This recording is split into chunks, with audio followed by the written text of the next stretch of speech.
দুজন কোথাও গেলে দুজন একসাথে যাই, খাওয়া দাওয়া এক প্লেটে খাইতাম। মানে এত ক্লোজ ছিলেন, একই প্লেটে খাইতেন? হ্যাঁ, একই প্লেটে খাইতাম। আবার অনেক সময় ও হাত দিয়া খাইতো না, আমি খাওয়াই দিতাম। স্যার তো আসার পরে চাচি শাশুড়ি আমারে মায়াবড়ি যেটাকে বলে, ওইটা আমারে লাল ট্যাবলেট গুলা 4টা খাওয়াইছে গরম পানি দিয়া, বাচ্চা নষ্ট করার জন্য। এবং আজকে যে অতিথি রয়েছেন আমাদের সাথে, যার গল্পটা শোনার জন্য আপনি অধীর আগ্রহে অপেক্ষা করছেন, এবং নিঃসন্দেহে একটা অসাধারণ গল্প আপনি আজকে শুনবেন হ্যালো 8920 জীবনের গল্পে। কারণ এমন কিছু এই গল্পটার মধ্যে রয়েছে যেই কারণেই আপনাদের সামনে গল্পটা উপস্থাপন করছি। অতিথির কাছে আছি, আপনার নামটা একটু প্লিজ বলবেন। আমার নাম সুমাইয়া। সুমাইয়া, জি। আচ্ছা, বয়স কেমন হবে এখন? আমার বয়স 22 বছর। 22 বছর, আচ্ছা। আপনি ঢাকার বাইরে থেকে আসছেন আমি জানি। জি জি। গ্রামের বাড়িটা কোথায়? আমার গ্রামের বাড়ি ভোলা। ওখানে তো কাটিয়েছেন ছোটবেলায়, তাই না? আচ্ছা, তো একেবারে ছোটবেলা থেকে গল্পটা শুনি আপনার কাছ থেকে, যেখান থেকে বলতে আপনার স্বাচ্ছন্দ্য বোধ হবে সেখান থেকে শুরু করুন। মানে আমি যেটা বড় হয়ে শুনেছি, আমরা 7 বোন, একটা ভাই। তখন আমি যখন হয়েছি তখন আমার মা দেখে এটাও মেয়ে, তখন আমার মা করছে কি আমাকে মানে রেখে দিছে, দুধ না দিয়ে 3 দিন রেখে দিছে। আচ্ছা, পরে 3 দিন পরে আমার বড় বোন আসছে। মানে আপনি এই কথাগুলো শুনেছেন যে আপনাকে দুধ না খাইয়ে আপনাকে এমনি ফেলে রাখছে? হ্যাঁ হ্যাঁ হ্যাঁ। আচ্ছা, এগুলো শুনেছেন আপনি? তো কয় বোন আপনারা ছিলেন? আমরা 7 বোন। 7টাই বোন আপনার? ও আচ্ছা, যে কারণে আপনার মা মানে এতগুলো মেয়ে, এই কারণেই আপনার প্রতি অবহেলা করেছেন। আচ্ছা, তারপরে আমার বড় বোন আসছেন, আয়সা 3 দিন পরে উদাম করে দেখতেছে যে না আমি এখনো জীবিত আছি। জীবিত আছেন মানে ওনারা কি চাচ্ছিলেন আপনি যাতে মারা যান? হ্যাঁ হ্যাঁ হ্যাঁ, এটাই চেয়েছিল। আপনার মা এটা চেয়েছিলেন? হ্যাঁ, আমার মা নিজে এটা চেয়েছিল। মা, এই যে আমরা এক একটা এপিসোডে, প্রিয় শ্রোতা একটু দৃষ্টি আকর্ষণ করছি আপনাদের, এক একটা এপিসোডে আমরা কিন্তু এমন এমন কিছু জিনিস শুনতে পাই। এই যে মানুষগুলো এখানে আসেন আপনাদেরকে গল্পগুলো শোনান, কখনো আমরা দেখি যে সেই মাই এমন ভাবে আগলে রাখছেন, যেমন গত এপিসোডে যিনি ছিলেন, সেই মায়ের জন্য কিন্তু আমি এত SMS পেয়েছি যে এরকম একটা মা, এরকম মা যেন সব ঘরে ঘরে থাকে। আবার আজকে আমরা শুনছি এই যে সুমাইয়ার মা তাকে খাবারই দেয়নি, একটা বাচ্চা নবজাতক, বুকের দুধ ছাড়া যার আর কোনো খাবারই নেই, সেই মা তাকে খাবার দেয়নি যাতে করে বাচ্চাটা মারা যায়। হোক না হয় 7টা মেয়ে, নিজের সন্তান তো নিজের গর্ভে ধারণ করেছে 10 মাস 10 দিন ধরে। লাইফের কত পার্ট, কত প্যাটার্ন, কত ডাইমেনশন যে আমরা দেখবো। ওকে, হ্যাঁ সুমাইয়া বলেন। তারপর 3 দিন পরে আমার বড় বোন আসছে, আয়সা পরে উদাম করে দেখতেছে যে আমি এখনো জীবিত আছি। তখন আমার বড় বোন আমাকে দুধ দিছে, কারণ আমার ওই বড় বোনের একটা মেয়ে হয়েছে। পরে আমার মারে বলতেছে মা তুমি ওরে দুধ না দিয়া 3 দিন রাখলা কিভাবে? পরে আমার মা বলতেছে কি করবো, দেখ সংসারের কি অবস্থা, 7টা মেয়ে, তোর বাবা একা কামাই করে কি এত জনরে খাওয়াইতে পারে? সেজন্য কিন্তু আমার বাবা অনেক খুশি। আমার বাবা বলতেছে যে আমার আরো মেয়ে হোক, হোক না কেন, আল্লাহ তাআলা দিয়েছে, তাহলে কি করবো আমি? কিন্তু আপনার মায়ের অবজেকশনটা কোথায়? আমার মার অবজেকশনে যে ছেলে হয় না, একটা মাত্র ছেলে। হ্যাঁ, একটা মাত্র ছেলে। আচ্ছা, একটা পয়েন্ট এখানে নোট করার মতো, সেটা হচ্ছে যে আপনার প্রথম বুকের দুধ আপনাকে খাওয়ালো আমার বড় বোন। আচ্ছা, অ্যামেজিং পৃথিবী, অ্যামেজিং কিছু ঘটনা আমরা সবসময় শুনতে পাই। This is one of them. হ্যাঁ, তারপর তখন বয়স আমার যখন 6 বছর বয়স, তখন গ্রামের বাড়িতে মানে আমার আব্বা এই যে শাক সবজি আবাদ করতো, গরু আছিল আমাদের। আমরা এভাবেই আমার বড় যেটা ওই বোন আর আমি এভাবেই ওই গরু চড়াইতাম, শাক বিক্রি করতাম, বাজারে যায় ধইনা বিক্রি করতাম। ধইনা বিক্রি করতাম কিভাবে জানেন ভাইয়া? মানে অন্য একজন মানুষ ধইনা আনতো, তা আমরা যা তাজাটা বিক্রি করতাম, আমরা প্রতিদিন নিয়ে যেতাম, প্রতিদিন বিক্রি করতাম। মানুষেরটা কিন্তু বাসি থাকতো অনেকজন, তখন আমি নিজে বিক্রি করতাম। এই ধইনার ভাগ এক এক এক, বাসি খাইেন না, বাসি খাইলে ফাঁসি হইব, তাজা খান তাজা খান, মানে এগুলো বলে বলে বিক্রি করতাম। হ্যাঁ, তারপরে গরু আসলো, গরুর দুধ বিক্রি করতাম। তারপরে আমাদের একটা দোকান ছিল গ্রামের বাড়িতে, বিড়ি সিগারেট বাদাম মুড়ি এগুলা বিক্রি করতাম। দোকান চালাতো কে? দোকান আমি চালাতাম। আপনার আব্বা কি করতেন তখন? আমার আব্বা যে খেজুর গাছ কাটতো, তারপরে শাকসবজি আবাদ করতো। 6 বছর বয়স থেকে আপনি দোকান? পড়াশোনা করা হয় না না না, তখন দোকানে তো অনেক ধরনের মানুষ আছে, সিগারেট খায়, বিড়ি খায়। তো আমিও একদিন মানুষের দেখা দিয়ে পাতা জ্বালায় সিগারেট খেতাম। তো আমার একটা ভাই আছে, মামাতো ভাই, ওর নাম হচ্ছে নজরুল, আরেকটা মামাতো ভাই আছে, ওর নাম হচ্ছে মিজান। তো একদিন আমরা 10টা সিগারেট নিয়েছি, বাজি লাগছি, মানে টানতে টানতে যার কাছে লাস্টে শুকা পড়িবে সে ওই সিগারেটের দাম দিবে। এভাবে করে 10টা সিগারেট সেদিন খাইছি। 6 বছর বয়সে আপনি আবার একটা মেয়ে, এই বয়সটাতে বাচ্চারা যা দেখে বেসিক্যালি তা তাদের মাথায় ঢুকে যায়। সো এই বয়সে ফ্যামিলির কিন্তু অনেক বড় একটা মানে অপারেশন থাকে, মানে অনেক বড় একটা দায়িত্ব থাকে প্রত্যেকটা বাচ্চার ক্ষেত্রে। আমি ওর ঘটনাটা সামনে আসলো বলেই এই প্রেক্ষিতেই বলছি যে এই যে 6, 7, 8, 9, 10 বছর বা একটা সার্টেন টাইম পর্যন্ত বয়সন্ধিকাল, এর আগ পর্যন্ত শিশুরা যখন বুঝতে শেখে এই টাইমটাতে ওরা যা দেখে সেটাই কিন্তু মাথায় ঢুকে ফেলে। সো একটু কেয়ারফুল হতে হবে ফ্যামিলির। ওরা যা দেখছে ভালো কিছু যেন আয়ত্ত করতে পারে, খারাপটাকে অ্যাভয়েড করানোর দায়িত্ব ফ্যামিলিরই। ওকে। তখন আস্তে আস্তে বয়স হলো 7 বছর। 1 বছর পরে পরে আমার মা নিয়ে আমার ক্লাস ছোট ওয়ানে নিয়ে ভর্তি করাইলো। তো বেশ পড়তেছি, স্কুলে যাইতেছি। আমার আব্বা দোকানে বসতো না, মাঝে মাঝে দোকান বন্ধ করে থুয়ে স্কুলে যাইতাম। ছোট ওয়ান পড়লাম, পরে বড় ওয়ান পড়লাম। বড় ওয়ানে পরীক্ষা দিছি, দিয়ে মানে 2 এ উঠবো। এই সময় মানে ঢাকা চলে আসি, কারণ আমরা 7টা বোন বলছি প্রথমে। আমার 4 নাম্বার বোনের বিয়ে হয়েছিল, তখন আমার বোনের বাচ্চা হয়েছে। তখন আমার বোন বলতেছে, মা তুমি সুমাইয়ারে নিয়ে ঢাকা আসো, আমার মেয়েটারে রাখবা, তখন আমরা খাবার দাবারের টাকা পয়সা যেমনি হোক দেব। পরে আমরা ঢাকা আসি, মিরপুর 14 নম্বর উত্তর কাফরুল স্মরণিকা একটা বিল্ডিং আছে, হ্যাঁ ওখানে আসি। আসার পরে কয়দিন পরে আমার আব্বু দেশের বাড়িতে মানে গরু জায়গা জমি, তারপরে মানে টিন টুন ঘর টর যা ছিল সব বিক্রি করে মানে আমার আব্বা এক জায়গায় টাকা দিছে, দাদার কেল্লা জমি পাইবো, ওই জায়গায় সব বিক্রি করে আমার আব্বু চলে আসছে।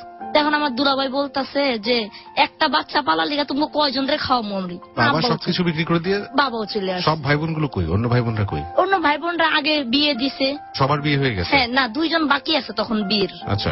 আমি আর আমার বড়টা। আপনার বয়স তো তখন কত? আমার বয়স তখন 7 বছর 8 বছর হইবে। আর আপনার যে ইমিডিয়েট বড়টা যার কথা বলছেন, ও হচ্ছে আমার থেকেও 5 বছরের বড়। তারপর ঢাকা আসি, পরে ওই জায়গায় আমার দুলাভাই তো খাওয়াবো না, পরে ওই জায়গায় আমরা একটা দোকান দিই, মানে যেটা রাস্তায় ফুটপাত যেটাকে বলে। আমার আব্বা বললো আমারে যে তুমি এই দোকানটা দেও মা, এই জায়গায় বিক্রি করবা। পরে ওই জায়গায় বিড়ি সিগারেট বিক্রি করি। পরে ওখানে আইসো পরিচয় বাজে মেয়েদের ছেলেদের সাথে, তো ওরা ওই সিগারেট খাই। বাজে মেয়ে ছেলে বলতে কিরকম? মানে ওই মেয়েটাও সিগারেট খাইতো, ওই ছেলেটাও সিগারেট খাইতো। আচ্ছা, সিগারেট খায় এই মানদণ্ডে আপনি বাজে বলছেন, তাই তো? মানে ওদের লাইফে কি অন্য কিছু ছিল? না না না না, এখন আমরা 3 জন মিল্লা এই মানে সন্ধ্যা হইলে আমার আব্বুরে দোকানে বসে চিপাই যায় সিগারেট মিগারেট দিয়ে একটা খাই কিনা। সেভাবে যাইতে যাইতে বড় হইতেছে। পরে দেখতেছি পাশে আরেকটা দোকান খালি। তো বাড়িয়ালির সাথে কথা বললাম যে ম্যাডাম আপনার দোকানটাকে ভাড়া দিবেন? বলতেছে হ্যাঁ ভাড়া দেবো তো, 500 টাকা করে দিও মাসে। পরে ওই দোকানটা নিলাম। নেওয়ার পরে আমরা যে বাড়িতে থাকতাম ওই বাড়িওয়ালার নাম হচ্ছে শফুল্লাহ, উনি আমাকে 1 লাখ টাকা দিছে। কেন? ওই দোকানটা আমি জিনিসপাতি দিয়া সাজাইতে, আমি দেখছি অনেক চালু চঞ্চল ভালো বেচা কিনা করতে পারি, সেই জন্য উনি আমাকে 1 লাখ টাকা দিছে। 7 বছর বয়সী একটা মেয়েকে 1 লাখ টাকা দিয়ে দিল? হ্যাঁ, মানে আমার আব্বু ওখানে থাকে, আমার আম্মু থাকে, আফু থাকে, দুলাভাই থাকে, ওই বাড়িতেই থাকি আমরা। আচ্ছা। ওই 1 লাখ টাকা দিয়ে জিনিসপাতি উঠায় আমি বেচতেছি, ভালোই দোকান চলতেছে, আমাদের সংসারও তখন খুব ভালো চলতেছে। 3-4 মাস পরে বাড়িয়ালি বলে কি যে আমার দোকান ভাড়া দিতে হবে 2000 টাকা আর অ্যাডভান্স দিতে হবে 20,000 টাকা। পরে আমি বললাম হপাই 3 মাস হলো দোকান নিয়েছি, এখন যদি আপনি এই কথা বলেন তাহলে কিভাবে হবে? পরে বলে হ্যাঁ যদি হয় করবা, না তো দোকান ছাইড়ে দেবা। তখন দোকান ছাইড়ে দিছি, দোকান ছাইড়ে দিয়ে মালপাতি যা আসলো ওগুলা বিক্রি করে বাড়িওয়ালার টাকা দিয়ে দিছি 1 লাখ টাকা। পরে কারণ বাজার থেকে কাঁচামাল নিয়ে রাস্তার সাইডে বসে বসে বেশি, আমি আর আমার আব্বা বেশি। তো যখন আস্তে আস্তে বড় হইতেছি, মানুষ নানান ধরনের কথা বলতেছে। পরে যখন করলাম কি গার্মেন্টসে চাকরি নিলাম। আমার বড় বোন আমারে নিয়ে একটা গার্মেন্টসে গেছে, যার পরে আমার ওখানে ঢুকাই দিয়ে আমার বড় বোন চলে আসছে। তো ওখানে চাকরি করছি 1.5 মাস। ওই ফ্যাক্টরি বন্ধ করে দিছে, আমাদেরকে বাইর করে দিছে সবাই। পরে একটা মেয়ের সাথে পরিচয় হয়েছে আমার মাঝখানে। লরে বললাম কে তোদের অফিসে কি লোক নিবো, তাহলে আমার একটু নিয়ে যাইস তো। যার পর ওখানে চাকরি নিছি, হেল্পারের চাকরি। তখন 1400 টাকা বেতন পাইতাম হেল্পারের চাকরি। তখন আমি চাকরি করি, তখন আমার বড় বোনের ঘরে মেস খাই। আর আপনার বাবা মা? হ্যাঁ, মা বাবা তো ওই বোনের ঘরেই আছে। আমার বড় যেটা ঢাকা এসে প্রেম করে একটা ছেলের সাথে বাইকে চলে গেছে। ও আচ্ছা, ঢাকা এসে প্রেম করে চলেও গেছে। হ্যাঁ। আপনার বাবা মার কোনো কিছু বলার ছিল না? না না না, কোনো আফসোসও নাই, চলে গেছে, যাক। আচ্ছা, এই হচ্ছে ফ্যামিলির অবস্থা। অনেকগুলো ছেলে মেয়ে থাকলে একটা ফ্যামিলিতে এই হয়। আমাদের বাংলাদেশের প্রেক্ষাপটে কিন্তু ব্যাপারটা এরকমই হয় যে কার যত্ন নিবে, কার প্রতি খেয়াল রাখবে, কে কোথায় গেল কি না গেল, এগুলোর বাবা মার দেখার মতো মানসিকতাই থাকে না। এর পেছনে দায়ী হচ্ছে অভাব, এবং একটা ছেলের জন্যই বারবার চেষ্টা করতে গিয়ে দেখা যাচ্ছে সবগুলোই মেয়ে হচ্ছে, তখন আর ইমোশনও কাজ করে না বাচ্চাদের উপর। তারপর কি হলো বলেন? তারপর আমি গার্মেন্টসে চাকরি নিলাম, 1400 টাকা বেতন পাই। তো ব্যাস আমার বোনের খাওয়ার টাকা দিয়ে এভাবে চলে। বা মানে আমার আব্বা তখন অচল হয়ে গেছে গা, প্যারালাইসিস, 1 হাত আর 1 পাও অপস হয়ে গেছে গা, মানে ঘরের থেকে নড়াচড়া করতে পারে না কোনো। এভাবে আমি চাকরি করতেছি, আমি কইতেছি আব্বা কি করবেন, কিছু খাইবেন? পরে বলতেছে মা আমি ডিম খামো। পরে 1 ডজন ডিম, বগুড়ার দই, তারপরে মটরশুটি, এগুলো আইনে আমার মার কাছে দিয়ে গেছি যে মা এগুলো আব্বারে খাওয়াইন। পরে আবার রাত্রে আসছি, আইসা জিজ্ঞাসা করতেছি আমার মারে যে মা এই আব্বার এগুলা খাওয়াইছেন? পরে কয় হয় খাওয়াইছি, কিন্তু আমার আব্বারে জিজ্ঞাসা করছি, আব্বার মনে নাই। কয় না, আমার কিছু খাওয়াই নাই। তো গেল, বলতেছে মা আমার বাহিরের আলো দেখতে মন চায় মা, ঘরের ভিতরে আমি সব অন্ধকার, কিছু দেখতে পাই না। পরে বললাম আব্বা আর কয়দিন পরে বেতন পামো, পরে আপনার একটা ওই যে হুইল চেয়ার আছে না, এগুলো একটা কিনা দেবো, পরে আপনি গেটের সামনে বইয়া তাও আলো বাতাস যাই হোক দেখতে পারবেন। 3 দিন পরে হঠাৎ করে একদিন আমার বাবা মারা গেছে। আমি তখন চাকরি করতেছি, আমার 10টায় ছুটি, 9টা বাজে আমার গেটে একজনের খবর নিয়ে গেছে। পরে আইসা দেখি আমার বাবা মারা গেছে, সবাই কান্নাকাটি করতেছে। পরে রাত্রে আমার বোনের মনে হয়েছে যে আমার বাবা বলছিল, অনেক ছোটবেলায় বলছিল, আমার বাবা যদি মারা যায় তাহলে হ্যাঁ দাদার কবরের কাছে হেরে নিয়ে মাটি দিতে। আচ্ছা, পরে এটা রাত্রে মনে হয়েছে। পরে সকালবেলায় আমি অফিসে গেছি, যারপরে আমি জিএম স্যার বলছি যে স্যার এমন এমন আমার বাবা মারা গেছে, আমার যদি বেতনটা দিয়ে দিতেন। পরে বলতেছে তুমি 5,000 টাকা নেও, তোমার বেতনও পাইবা, তোমার বাবার যায় মাটি টাটি দিয়ে আসো। পরে বাড়িতে গেলাম। বাবা মারা গেছে কখন? বাবা মারা গেছে 2010-এর ডিসেম্বরের 4 তারিখ। 4 তারিখ। আচ্ছা, মানে সময়টা কি সকাল না দুপুর না? সন্ধ্যাবেলায়, সন্ধ্যা 7টা বাজে। আচ্ছা, ওই দিন আর সৎকার বা কবর দিননি ওই দিন? না না, আমার বাবার 3 দিন পরে মাটি দেওয়া হয়েছে। 3 দিন পর মাটি দিচ্ছেন? কেন? 3 দিন পর মাটি দিছি, যেদিন 7টা বাজে মারা গেছে রাত্রে। পরে আমাদের ওই কথা মনে হয়েছে। পরে সকালবেলা অ্যাম্বুলেন্স নিছি, নিয়ে পরে আমরা ফেরিঘাট গেছি, যাই পরে ফেরি পাইনি। আচ্ছা, সারাদিন সারা রাত ওখানেই ছিলাম। তারপরের দিন ভোরে হচ্ছে গিয়ে ফেরি আসছে, তারপরে আমার বাবারে নিয়ে তারপরের দিন সকাল 10টা বাজে মাটি দিছি। একটা ডেড বডি 3টা দিন ফেরি, মানে ট্রান্সপোর্টেশনের অসুবিধার কারণে 3টা দিন ফেরি ঘাটেই ছিলেন। ডেড বডি কিসে নিচ্ছিলেন? চা পাতা দিয়া পরে করে নিছিলাম। ওকে, এই পার্টে আমরা আসবো, একটা ছোট বিরতি নিচ্ছে। সুমাইয়ার বাবা মারা গেল এবং 3 দিন পরে তাকে কবর দেওয়া হলো। আমরা যেখানটায় ব্রেক নিয়েছিলাম তখনও কিন্তু তার কবরটা হয়নি, তখনও তারা ফেরি ঘাটে আটকা। ট্রান্সপোর্টেশনের কি অবস্থা দেখুন আমাদের দেশের। এরকম অহরহ ঘটনা ঘটছে প্রতিদিনই। যাই হোক, নদীর ব্যাপার, ফেরির স্বল্পতা, বিভিন্ন কারণেই এই ব্যাপারটা ঘটেছে। কিন্তু আমি এই সুযোগে একটু মেনশন করতে চাই যে আমাদের রাস্তায় যখন কোনো অ্যাম্বুলেন্স যাচ্ছে হর্ন বাজিয়ে, তখন আরেকটা গাড়ি তাকে সেই সাইডটুকু দেয় না, যে সাইডটুকু পেলে হয়তো তার ভিতরে নিশ্চয়ই কোনো না কোনো রোগী আছে, নাহলে হর্ন বাজিয়ে কখনো অ্যাম্বুলেন্স রাস্তা থেকে ছোটে না। আমাদের কিন্তু একটু মিনিমাম রেসপন্সিবিলিটি বা দায়িত্ব যে সেই গাড়িটিকে একটু সুযোগ করে দেওয়ার, সে যেন সময় মতো পৌঁছে যেতে পারে। এই ঘটনাগুলো ঘটে না আমাদের দেশে, এই সহযোগিতাগুলো ঘটে না। এগুলো করতে পারলেই কিন্তু একে অপরের সাহায্যে এগিয়ে আসা যায়। একটা মেন্টাল স্যাটিসফ্যাকশন কিন্তু এখানেই, যে একটা অ্যাম্বুলেন্সকে আমি যেতে দিয়েছি বা সুযোগটা করে দিয়েছি, ও নিশ্চয়ই তার প্রপার ট্রিটমেন্টটা পাবে। অনেক সময় কিন্তু রাস্তাতেই অ্যাম্বুলেন্সের মধ্যেই সিরিয়াস পেশেন্ট থাকলে তারা মারা যায়। অনেক সময় আমি এমন দেখেছি যে বেবি হয়ে যাচ্ছে অ্যাম্বুলেন্সে আমাদের ট্রান্সপোর্টেশন সিস্টেমের কারণে। যাই হোক, আমি সুমাইয়ার কাছে ফিরছি। সুমাইয়া, পরে আপনারা 3য় দিন ফেরিঘাটে ছিলেন আপনার বাবা ডেড বডি নিয়ে। এখানে আমরা ব্রেক নিয়েছিলাম। তারপর আমার বাবার নিয়ে বাড়িতে গেলাম, যাই পরে মাটি দিলাম আমার আব্বুর দাদার কবরের ওখানে। আচ্ছা, ডেড বডির কি অবস্থা ছিল? মৃতদেহ ততক্ষণে তো গরম ছিল। আমার আব্বু মানে এত সুন্দর ছিল 3 দিন পরও, যা বলার বাহিরে। ঠিক আছে, তার চেহারাটা খুবই সুন্দর ছিল তখন, আরো 3 দিন পরে। আপনারা কি মেডিসিন ইউজ করেছিলেন বা কি? না, শুধু চা পাতা। শুধু চা পাতা দিয়েছিলাম। পরে নরমালি তো একটা শরীর থেকে যদি প্রাণটা বের হয়ে যায়, তখন তো সেই শরীরের যাবতীয় অ্যাক্টিভিটিস থাকে না, তখন কিন্তু শরীর এমনিতেই পচে যাওয়ার কথা। না, কিন্তু আমার আব্বু খুব সুন্দর ছিল। ওকে, হ্যাঁ। মানে পরে 4 দিনের দিন আমরা খাওয়াইলাম, খাওয়াটা আমার বোনেরা, তারপরে সবাই মিলে ঢাকা চলে আসলাম। তখন কিন্তু চাকরি করতাম মিরপুর 14 নম্বর, তখন ওখান থেকে মিরপুর 1 নম্বর চলে গেছি।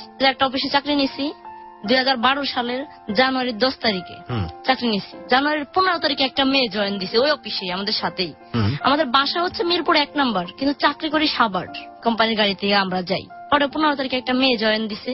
তো মেয়েটা মানে গাড়ির ভিতরে আমরা সবাই মানে নিজস্ব গাড়ির মতো করে, কেউ গান বাজাচ্ছে, ছবি দেখতেছে, এরকম। তো আমি একটা গান বাজাইতেছিলাম, কবে আইবে আমার পার্লারে। পরে ওই মেয়েটা আমার হঠাৎ এসে বলতেছে কি, হ্যালো ম্যাডাম, এই ছবিটার নাম কি রোমিও? পরে আমি বলতেছি হ্যাঁ, এই ছবির নাম তো রোমিও। যেভাবে হোক এই মেয়েটার সাথে পরিচয় হইলো। হওয়ার পরে মেয়েটা আমার ডেস্টনিং এ ভর্তি করাইলো, তখন ডেস্টনিং ছিল, ডেস্টনিং এ ভর্তি করাইলো। একসাথে যাওয়া আসা করি, মেয়েটার সাথে খুব একবারে ক্লোজ।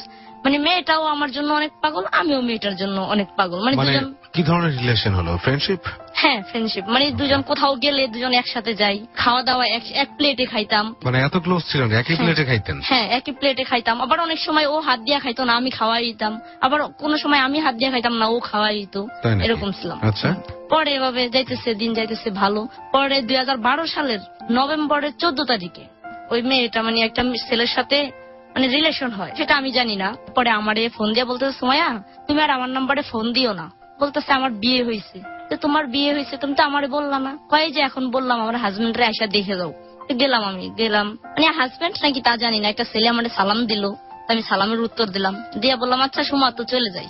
পরে আরেকদিন মেয়েটা আমার ফোন দিছে, মিরপুর কবরস্থান আছে ওখানে ফোন দিয়ে বলে সুমাইয়া তুমি কোথায়, বলতেছে একটু কবরস্থান আসো তো।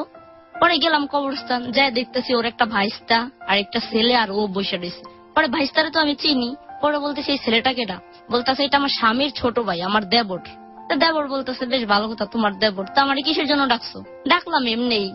পরে ওরা মাজারে গেল, আমি চলে আসলাম বাসায়। আসার পরে 3-4 দিন পরে ও আমারে ফোন দিছে, পরে বলতেছে তুমি তো আমার নেওয়ার জন্য এত পাগল, বলতেছো যে সুমা আমি তোর লেগে অনেক পাগল আর আমিও তোমার জন্য পাগল। নেওয়ার জন্য পাগল মানে একটা মেয়ে আর একটা মেয়েকে নেওয়ার জন্য পাগল, মানে ব্যাপারটা ঠিক মানে আমরা দুইজন মানে কিভাবে যে ক্লোজ, ঠিক আছে সেটা বুঝাইতে পারবো না, বললামই তো আমরা অনেক ক্লোজ। আচ্ছা, অনেক ক্লোজ মানে গভীর ফ্রেন্ডশিপ, তাই তো? মানে একটা সেকেন্ড ওরে না দেখলে আমি বাঁচি না, ও আমারে না দেখলে বাঁচে না, এই মাই গড। এটা কিন্তু সাধারণত অপোজিট জেন্ডারের প্রতি ঘটে, একটা ছেলের একটা মেয়ের মানে প্রতি ঘটে। একটা ছেলের প্রতিও আমার ওরকম ভালোবাসা নাই, ওর প্রতি যা। কেন, এটার কারণ কি? এটা আমি নিজেও জানি না যে এটার কারণ কি। আচ্ছা যাই হোক, হ্যাঁ তারপরে কি হলো বলেন। তারপরে ও ফোন দিল, পরে ওরে বললাম যে কেন, বলতেছে আমার মার সাথে ঝগড়া লাগছে তো এই জন্য তোমার সাথে তো চলে যাবো। তো মার সাথে ঝগড়া লাগছে, কিন্তু ওর তো তখন বিয়ে হয়ে গেছে, হাজবেন্ড আছে। হ্যাঁ, পরে আমি বললাম যে তুমি কিছুদিন আগে বললা যে বিয়ে হয়েছে, এখন আমার মার সাথে ঝগড়া লাগছে। পরে বলে না বিয়ে হয়েছে, স্বামীর কাছে 5 বছর পরে আসবো। আমি বলি এটা আবার কেমন কথা, তাহলে এই 5 বছর কি আমার জ্বালায় ফুরায় থুয়া এরপরে আবার স্বামীর কাছে যাইবা, তুমি এই কুলো রাখবা ওই কুলো রাখবা? আপনি বললেন জ্বালাবে আপনাকে? হ্যাঁ, 5 বছর আপনাকে জ্বালাবে, এটা কেন মনে হইলো? 5 বছরে আমি বলছি আমার কাছে আসতে, তা আসবে, আমারটা খাইবে থাকবে চলবে ফিরবে। 5 বছর আপনারটা কেন খাবে, ও তো নিজেও চাকরি করতো না। ও তখন বলছে ও আমার কাছে আসলে ও চাকরি করবে না। মানে এটা ওরে আমি কেমন বলছি হইলো? তোরে আমি বোর মতো রাখবো।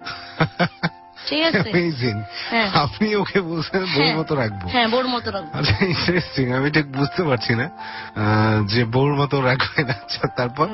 সব সময় যাইতে চাই যাই না, এখন জামু সত্যি এখন আর নিবাই না। পরে আমি বললাম আচ্ছা যাও নেবো আসো। তখন আমি একটা আন্টির বাসায় মেস খাই। পরে আমার বলতেছে যে আমার লেগে এক বালতি পানি চাই পারা, তোমার কাপড় চোপড় আমার শরীরে লাগবে। পরে আমি বলি আমার কাপড় চোপড় তোমার শরীরে নাও লাগতে পারে, কারণ তুমি আমার চেয়ে লম্বা চূড়া মোটা।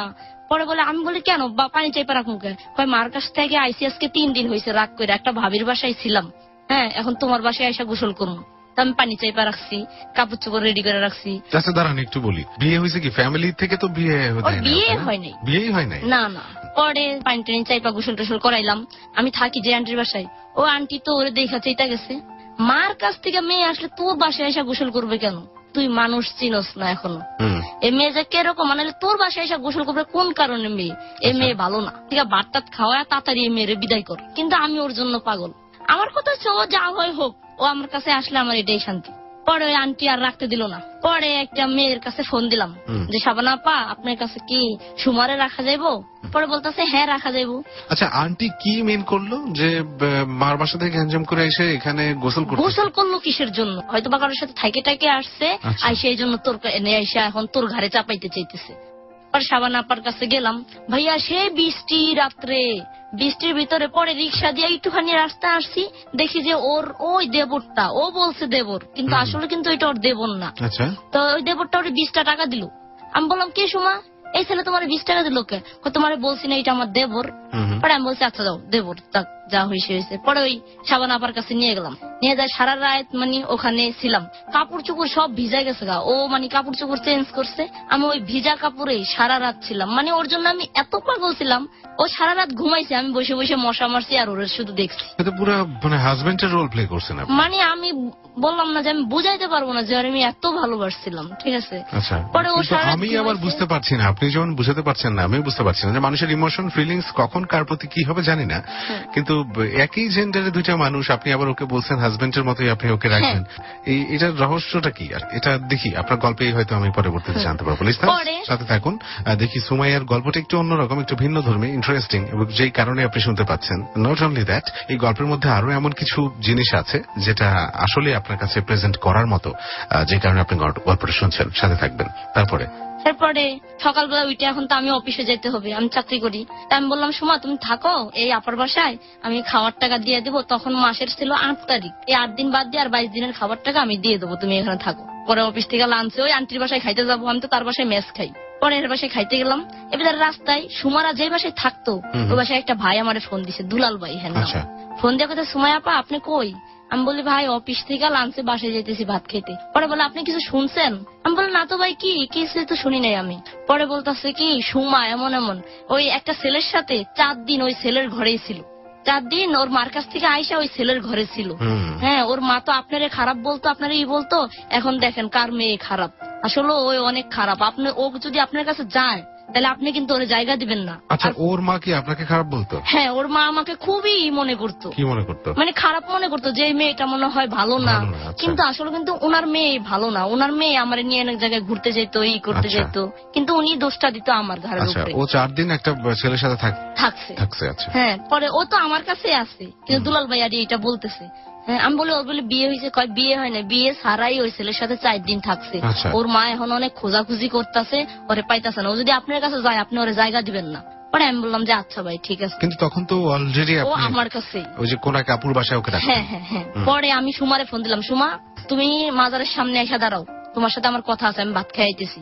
পরে ও বলে তুমি কি বলবা সুমাইয়া? আমি বুঝা ফেলাইছি। আমি কই এটা সত্যি? কয় হ সত্যি। সত্যি বলছে, আমি কি করবো, কারণ আমি নিজে ওর প্রতি দুর্বল, এখন আমি কি বলবো। পরে ও বলতেছে হ্যাঁ এগুলো সত্যি, এখন তুমি একটা কাজ করো, মার কাছ থেকে তো আইসি 4 দিন ধরে আমার মা মনে হয় কোনো কাজে যায় না, আমার নাকে একটা নথ আছে, এটা নিয়ে তুমি স্বর্ণকারের দোকানে দেখো কয় টাকা বেচতে পারো। পরে বেচলাম 500 টাকা। বেচার পরে ও কইতাছে এন থেকে 300 টাকা মারে দিয়ে আহি। মা 3-4 দিন মধ্যে মনে হয় বাজার টাজার করে না, খায়ও না, কিছু না, আর 200 টাকা নিয়ে আমি তোমার সাথেই থাকবো, পরে আমরা 1 তারিখে রুম নেবো, এই কয়দিন এনে থাকবো। পরে আমি বললাম আচ্ছা ঠিক আছে। পরে যা গেল যা দেখে যে ওর মা মানে অজ্ঞান হয়ে গেছে। পরে আমি ওর লেট দেখে আমিও বাসার ভিতরে ঢুকছি।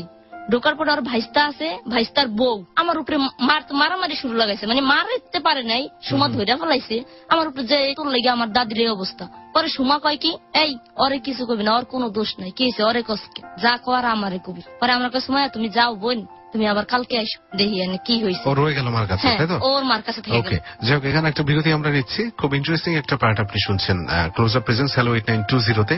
সুমাইয়ের গল্পের এই অংশটা আসলে খুব ইন্টারেস্টিং। প্রিয় শ্রোতা সাথে আছেন, সাথেই থাকুন। মানে ও বারবার একটা ব্যাপার মেনশন করছে সুমাইয়া, ওর বান্ধবী সুমির প্রতি ও খুবই দুর্বল। মানে একটা মেয়ে বান্ধবীর প্রতি খুবই দুর্বল। ওর এই ইমোশন গুলো কি, ওর এই ফিলিংস গুলো কি, আরো ইন ডিটেইলে আমরা জানতে পারবো। যেখান থেকে আমরা বিরতি নিচ্ছি ঠিক সেখানে আপনার বান্ধবী সুমিকে নিয়ে ওর বাসায় গেলেন, তাই তো? টাকা দিতে গিয়েছিলেন তো আপনি, তাই না? তারপরে ওখানে আপনার উপর অত্যাচার হলো, যে আপনার জন্যই আপনার ওই ফ্যামিলি জানাজানি হয়ে গেছিল যে সুমি কোথায় ছিল? না, মানে আগের থেকে আমি বান্ধবী, ওর মা তো আগের থেকেই আমার অনেক জানতো, ভালো জানতো, আপনাকে খারাপ জানতো। হ্যাঁ। পরে যাক ওখান থেকে পরে আমি চলে আসলাম। তখন ওই ছেলেটা, ওই যে ও বলছিল ওর দেবর, পরে তো আমার কাছে সত্যি কথা বললো যে না ওর দেবর না, ওই ছেলেটার সাথে 4 দিন ছিল। আচ্ছা, ওই ছেলেটার সাথে 4 দিন ছিল? হ্যাঁ, ওই ছেলেটার সাথে। তো আগে একদিন যার সাথে দেখা করালো, ওই যে আপনি সালাম দিলেন, ওইটাও মানে ওই ছেলেটাই ওই ছেলেটাই এইটাই। প্রথম দিন আপনি বুঝতে পারেন নাই? না। আচ্ছা। এরপরে তখন আমার কাছে এগুলো স্বীকার করলো। পরের দিন ওই ছেলেটার কাছে ফোন দিছে ও। ওই ছেলেটার নাম হচ্ছে আজাদ মিয়া। ফোন দেওয়ার পরে ওরে বলতাছে তুমি একটু সুমাইয়ারে নিয়ে আমগো বাসায় আসো তো। পরে আমি ওদের বাসায় গেছি, দেখতাছি যে ও একা। পরে ওর সাথে অনেক কথা বললাম, বলার পরে চলে আসলাম আবার আমরা দুজনই। চলে আসার পরে আবার রাস্তায় আজাদ ভাইরে ফোন দিছে। ও বলতেছে কি সুমাইয়ারে রাইখা তুমি একা আসো। পরে বেশ ও একা গেল। যাওয়ার পর ওখানে নাকি ওর মা, সুমার মা, ওই ছেলেরে সেই মারা মারছে রাত্রে। ছেলের ওর মা পাইলো কোথায়? ওই যে ওই ছেলেরে ও ফোন দিয়ে ডেকে নিছে ওদের বাসায়। ওদের বাসায় ডেকে নিছে? হ্যাঁ, নিয়ে দুজনে একসাথে রুমে বসে কথা বলতেছে। পরে এই সুযোগ ওর মা আসছে। ওর মা তখন বাসায় ছিল না, বাহিরে ছিল। পরে ওর মা আসছে, আইসা তো ওই ছেলের সেই মারা। আচ্ছা, সুমির সাহস তো ব্যাপক না? খুব ডেঞ্জারাস ছিল নাকি? ডেঞ্জারাস মানে ওর আগেও একটা বিয়ে হয়েছে, ও আমার কাছে সেইটাও বলে নাই। আচ্ছা, আগে একটা বিয়ে হয়েছিল? হ্যাঁ, গ্রামের বাড়িতে বিয়ে হয়েছিল। গল্পে যতদূর আসছেন ততদূর পর্যন্ত আপনি জানেন না? না। আচ্ছা, যাই হোক, সুমি আরো কি কি করেছে, যাকে এই সমস্ত গল্পগুলো কিন্তু আসলে সুমাইয়ার, ও এগুলো দ্বারা প্রভাবিত, এগুলোই ওর জীবনকে আজকে এই জায়গাটা এনেছে, যে কারণেই কিন্তু গল্পটা বলতে আসছে। প্রত্যেকের জীবনের পেছনে কিন্তু অন্য কারো না কারো কোনো একটা অবদান থাকে। This is the important part সুমাইয়ার জীবনের জন্য সুমি। হ্যাঁ, তারপরে ওনার মেয়েরও মারছে, ওই ছেলেরও মারছে। ওই ছেলের সাথে যে 4 দিন ছিল, ওর মা তো পরে জানছে ওই ব্যাপার গুলো। পরে ছেলে ওখান থেকে জুতা মুতা রাইখা পালায়া চলে আসে সকালবেলায় ভোরে। আমি তার আগের দিন বেতন পাইছি গার্মেন্টসে, 10 তারিখে বেতন পাইছি। পরে সকালবেলায় আমার ফোন দিছে, 11 তারিখে সকালবেলায় আমার ফোন দিছে ওই আজাদ ভাই ফোন দিছে। দেখো সময় তুমি কই আসো? আমি বলি কেন, আমি বাসায় আছি। পরে কয় একটু কবরস্থানের গেটে আসো তো। পরে গেলাম ওখানে। যাওয়ার পরে কইতাছে কি এই নাও সুমারে তোমার কাছে নিয়ে রাখো, আর কালকের ওই ব্যাপার গুলা মারামারি হয়েছে কি হয়েছে সবগুলা বললো ভাইঙ্গা। ভাঙ্গার পরে এখন আমি কোথায় সুমা দেখ আমি চাকরি করি, এখন তোরে কি করবো? পরে কয় এখন রাখবা না তো? পরে আমি কাছা যা রাখবো। পরে আমি ওই গার্মেন্টসে আর গেলাম না ওই দিন। আমার আফা থাকতো মিরপুর 14 নম্বর, ওই আফার বাসায় সুমারে নিয়ে আসলো। ওরে সেই মারা মারছে, ওর শরীরে একবার দাগ হয়ে গেছে। পরে ডাক্তারের কাছ থেকে ওষুধ নিলাম, তারপরে আইসক্রিম নিলাম, নিয়ে ওই জায়গায় জায়গায় ডললাম। পরে ওর আবার তখন মানে শরীর খারাপ হয়েছিল যেটাকে বলে, তোর এইগুলা সব আমি ধুয়ে টুয়ে দিছি। তখন ও আমার মানে পায়ে ধরে কান্না করে দিছি, সুমায়া জীবনে আমার মাও এই কাজ করে নাই, তুই আমার আজকে এই কাজ করলি। পরে আমি বলে দিছি দেখ সুমা তোর লেগে আমি অনেক পাগল, তুই হয়তো বুঝোস না। পরে আমার আফার বাসায় নিয়ে এলাম, নিয়ে এসে একদিন থাকলাম। থাকার পরে এর পরের দিন ওর মা খুব ফোন করতেছে যে তুই আমার এই জায়গায় নাক মুখ সব কাইটা থুয়ে গেছিস, আমি রাস্তায় বেরোতে পারি না, মানুষ আমার থুতু করে স্যাপ দেয় মুখের ভিতরে। হ্যাঁ, পরে ও কইতাছে আচ্ছা তাই মুখ তাহলে ওন থেকে তোমার নিয়ে আম। ওর মা বলতেছে হ্যাঁ, ওই যে ওই জায়গায় 4 দিন ওই ছেলের সাথে ই করছে, ওগুলা সব এলাকার মানুষ জানাজানি হয়েছে না। পরে কয় তুই বাসায় আ। আমি বাসায় যাবো কিন্তু সুমাইয়ারে নিয়ে যাবো, ওরে কোনো সাউন্ড করতে পারবা না ওর উপরে। ওই যাইবো মেহমান হিসাবে, মনে করো মেহমান যা কো আর আমারে কইবা। তো গেলাম আমি আর ও আবার ওর মার বাসায়। যাওয়ার পরে দেখি ওই আজাদ ভাই ওই জায়গায় বসে রয়েছে। পরে বসে রয়েছে ওর মার ওই গল্প করতেছে, আমি ওই জায়গায় বসা আছি। হ্যাঁ, পরে কইতাছে সুমারে আজাদ ভাইয়ের কাছে বিয়া দিব। সুমার মা কইতাছে যে আমার এই জায়গায় নাক কাটাকাটি এই এলাকায় থাকুন, তোর ওই জায়গায় বিয়া দিয়া নাক কাটাকাটি যত না হয়, মানুষের সামনে মুখ মেলা যত হাঁটতে পারি ওই ব্যবস্থা করবো। পরে যাক ওর ওই জায়গায় বিয়ার ব্যবস্থা করলো। আজাদ ভাই তো বিয়া করবো না, ওরে কইতাছে ওর আগে একটা বিয়া হয়েছে আমি তো জানি না। এটা এখন জানাজানি হলো কেমনে? হ্যাঁ, এখন তো জানাজানি হয়েছে, ওর মা বলছে। হ্যাঁ, আগে বিয়ে হয়েছে কিভাবে? মানে গ্রামে যখন গ্রামের বাড়িতে ছোটবেলায় বিয়ে হয়েছিল। ছোটবেলায় বিয়ে হয়ে গেছে? হ্যাঁ, 5 বছর সংসার করছে ওখানে, 14-15 বছর বয়স যখন তখন বিয়ে হয়েছে। এখন ওর মা বলতেছে বান্ধবীর লিগা কলজা কাইটা দিয়া ফেলাও, আর এখন বিয়ে হইবে, এখন টাকা দিতে পারো না, 1 টাকাও কাবিন করতে যে টাকা টুকা লাগবো। আমি 1500 টাকা দিলাম যে যাক আচ্ছা যেহেতু বিয়ে হইবে। পরে সুমারে গেলাম আচ্ছা সুমা তুমি বিয়ে হইলে আমি কি করবো? তুমি যে বিয়ে বসে পরে সংসার দেবে আমি কি করবো? কয় সুমায়া দেখো আমি বিয়ে বসবো কিন্তু আমি ওর সাথে সংসার করবো না, খালি মানুষের মুখটা ঢাকানোর জন্য আমি ওর কাছে বিয়ে বসবো, আমি কিন্তু আবার তোমার কাছে চলে আসবো। আচ্ছা, তাই আমি বলতেছি আচ্ছা তাহলে যেহেতু আসবা, তো 1500 টাকা দিলাম।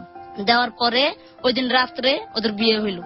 1500 টাকা দিলেন কেন? মানে আপনি ওকে পছন্দ করেন, আপনার কাছে ফিরে আসবে এই জন্য নাকি? না কাবিন করবে, এখন টাকা নাই গা। আচ্ছা, সেই জন্য আমি 1500 টাকা দিয়ে হেল্প করলাম। 1500 টাকা দিলেন, কিন্তু আপনি জিজ্ঞেস করলেন যে তুমি বিয়ে হয়ে গেলে আমি কি করবো?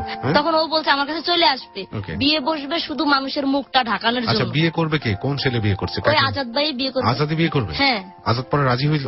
হ্যাঁ, যেভাবে হোক করে রাজি করানো হয়েছে। আচ্ছা, মানে 20-30 কি দেখা যেমনি হোক রাজি করানো হয়েছে আর মানে ফোর্সলি জোরপূর্বক? হ্যাঁ, জোর তো খুবই জোর। ও 20 খাইছিল সুমা।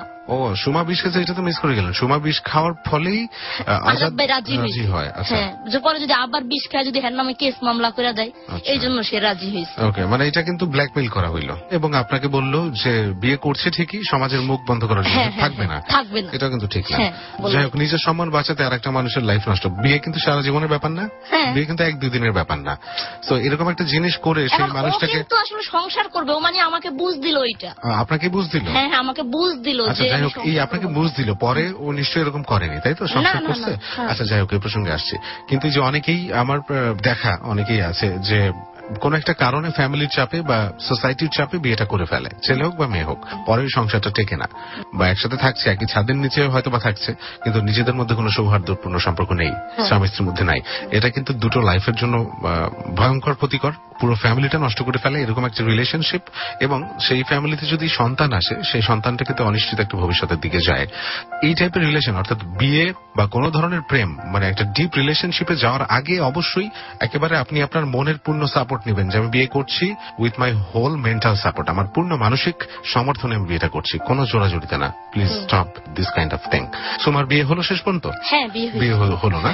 ওকে। এবং ওর আগে আর একটা বিয়ে ছিল? হ্যাঁ, পরে ওই দিন রাত্রে ওর মার কাছে ছিলাম আমি, আর ও ছিল যে আজাদের যে ঘর, পরে ওর বিয়ে দিয়া ওই রুমে রেখে আসলাম। পরে আমি ওর মার কাছে আসলাম। পরে সকালবেলা উঠার পরে ওর মা কইতেছে কি যে সুমাইয়া তুমি এখন আমার বাসার থেকে চলে যাইবা, এখন আমার মাইয়ার বিয়ে শাদী হয়েছে, মাইয়ার জামাই আমার ঘরে আইবো, এর ভিতরে যদি তুমি থাকো তাহলে কেমন দেখা যায় না? পরে আমি আবার ফোন দিলাম সুমার কাছে যে সুমা তোমার মা এই কইতেছে আমারে। পরে কইতেছে তুমি সোজা আমার বাসায় আহ। পরে আমি করলাম কি ওর বাসায় গেলাম। পরে ও আমার রুমের ভিতরে ঢুকাইছে, ওর মা আবার ভাত নিয়ে যাইতেছে। পরে ওর মা যেহেতু না দেখে আমারে, ওর রুমের ভিতরে রাখা আমার জুতাগুলা রুমের ভিতরে উঠায়া ওর মারে কয় ভাত দাও, দিয়া পরে দিয়ে চলে যাও। পরে ওর মা তারপর রুমের ভিতরে ঢুকছে, ঢুকা দেখে আমারে। পরে ওর মা আমার উপরে সেই মারামারি শুরু লাগাইছে তোরে তোরে কইছি না যাইতে গা, তুই এনে আইসিস কি লেগা। পরে সুমা আর মার একটা ধাক্কা দিছে, দিয়া কই সরো তুমি, ওরে ই করো কি লেগা, ওর কি হইছে? বিয়া দিবা কইছো, এখন বইছি, বিয়া যেমনে হোক বিয়ে শাদী হয়ে যেতে, ওর সমস্যা কি? এরপরে যাক আমি ওখান থেকে চলে আসলাম। একটা কাকা আছে ওই বাড়িতে, ওই কাকা নিয়ে আমার একটা আফার কাছে রাখলো যে সুমাইয়া তুমি এই জায়গায় থাকো, ওই জায়গায় মারামারি ঝগড়াঝাটিতে না থাকিয়া। হ্যাঁ, সুমা আমারে কইছে তো তুমি থাকো, আমি আসমু 2-1 দিনের ভিতরে আমি চলে আসবো। তা আমি ওই আফার কাছে 7 দিন থাকলাম। সুমার কাছে ফোন দেই, সুমা উল্টা পাল্টা কথা কয় আমার সাথে। উল্টা পাল্টা বলতে? মানে তুই আর এই নাম্বারে ফোন দেস কি লিগা, তোর ব্যবস্থা তুই দেখ, আমার তো বিয়ে হয়েছে, আর আমার স্বামীর লগে সংসার করতে হইবে না, এগুলা কইতাছে তো এগুলা কইতাছে। যাক আমি আর ওর কাছে ফোন দেই না।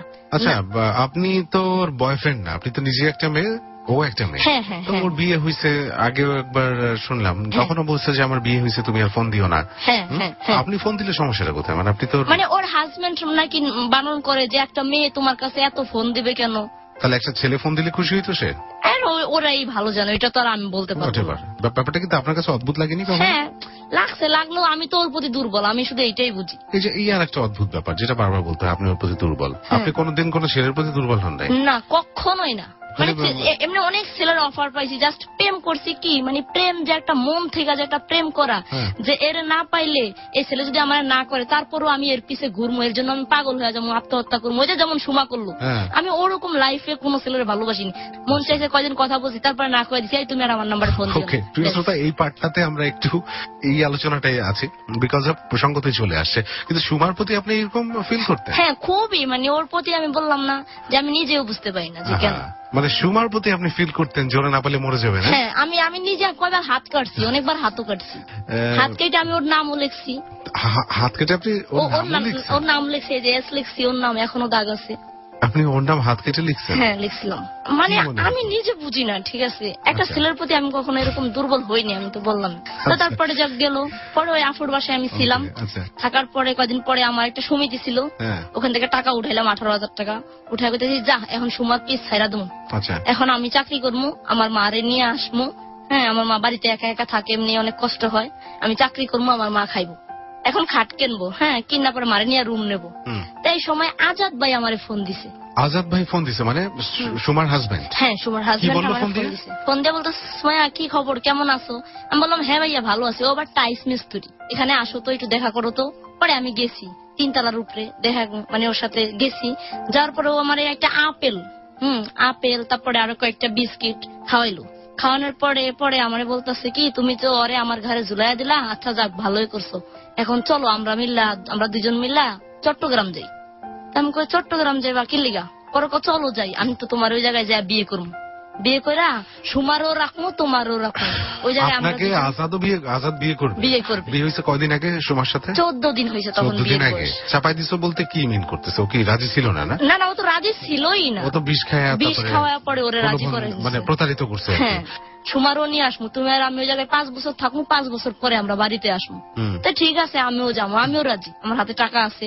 মাথার তখন সেন্সিটিভ ঠিক নাই, মানে আমি ওই আপেল খাওয়ার পরে মানে আমি যে কেমন আমি নিজেই বুঝি। বুঝতে পারছি, মানে আপেলের মধ্যে কিছু একটা দেওয়া ছিল না? ওইটা ওই ভালো জানে। না, ও তো ভালো জানে, আপনি তো ফিল করছেন। হ্যাঁ, ফিল তো করছেন। মানে ও যেটা বলতেছে আমি ওইটাতে রাজি। আচ্ছা, যাবো চট্টগ্রাম। তো কবে যাবা? কালকে যাবো। কালকে হচ্ছে 2012 সালে 28শে সেপ্টেম্বর। আমার কাছে 18,000 টাকা আছে, ল্যাপ তো শোক বানাতে দিচ্ছি। ওরে বললাম ওই দোকান থেকে যায় টাকা উঠায় নিয়ে আইছি, ও আর আমি, যে আমি বানাবো না, কদিন পরে বানাবো, কাকা টাকাটা দিয়ে দেন। তখন ওই লোকটা আমাকে একটা কথা বলছিল, ওই আঙ্কেল, যে ছেলেটারে দেখা হয়তো বা তুমি পাগল হয়েছো, কিংবা ছেলেটা যেমনি হোক তোমার কইরা তোমার টাকাগুলা যখন শেষ হবে তখন আর তোমার চিনবো না। আচ্ছা, মানে আঙ্কেলটা এই কথাটা বলছিল। আঙ্কেলটাকে চিনতো নাকি আপনি? না না না না, ওনার দোকানে ল্যাপটপ বানাইতে গেছে, হঠাৎ করে দেখে এই কথাটা বলছে। আচ্ছা, তো যাক, আজাদ মিয়ার মোবাইল বন্ধক ছিল। তো মোবাইল বন্ধক 1,000 টাকা দিয়ে ছাড়াইলাম। রুম ভাড়া বাকি ছিল 2,000 টাকা, ওই 2,000 টাকা দিলাম। মোবাইল ফোনও বন্ধক রাখছিল। ওই বিয়ে করার পরে মানে ও খুব ভেজালে পড়ে গেছিল। আচ্ছা, পরে আবার দোকানে বাকি ছিল ওই টাকা, পরে সুমারে খাওয়ার লেগা 500 টাকা, এই টাকা গুলা আমার ওই 18,000 টাকা থেকে ভাঙতেছি, দিতেছি ওরে। পরে আমরা 28 তারিখে গাড়িতে উঠলাম চট্টগ্রাম। একটা মেয়ের সাথে পরিচয় ছিল অনেক আগের থেকে এমনি, তো ওই মেয়ের বাসায় গাড়িতে উঠলেন। কে? আমি আর আজাদ মিয়া। সুমাকেও নেবে বলছিল? না, সুমাকে এখন নেবে না, পরে নেবে সুমাকে। আচ্ছা আচ্ছা, ওই সময় তো আপনার কোনো জ্ঞান নাই? মানে না না না, ও যেটা বলতেছে আমি ওটাতে রাজি। মানে ও যেটা বলছে আপনি সেটাই করছেন? মানে আপনি হিপনোটাইজ হয়ে গেলেন। তো ও যা বলছে সেটা করছেন এবং কি করছেন আপনি সেগুলি আমরা শুনবো একটা ছোট বিরতি নিয়ে। আর কথা বাড়াচ্ছি না প্রিয় শ্রোতা, আমি সরাসরি চলে যাচ্ছি আজকের অতিথি সুমাইয়ার কাছে। সুমাইয়া, যে জায়গাটায় ছিলেন আপনি সেখান থেকে প্লিজ। ও যেটা বলতেছে আমি ওটাতে রাজি। তো যাক গেলাম, যাওয়ার পর ওই মেয়ের বাসায় থাকলাম। এন্ডে একটা সন্ধ্যার একটা কথা হচ্ছে কি, মানে আজাদ মিয়ার বুকে কোনো পশম নেই। এটা আপনি কি করে দেখলেন?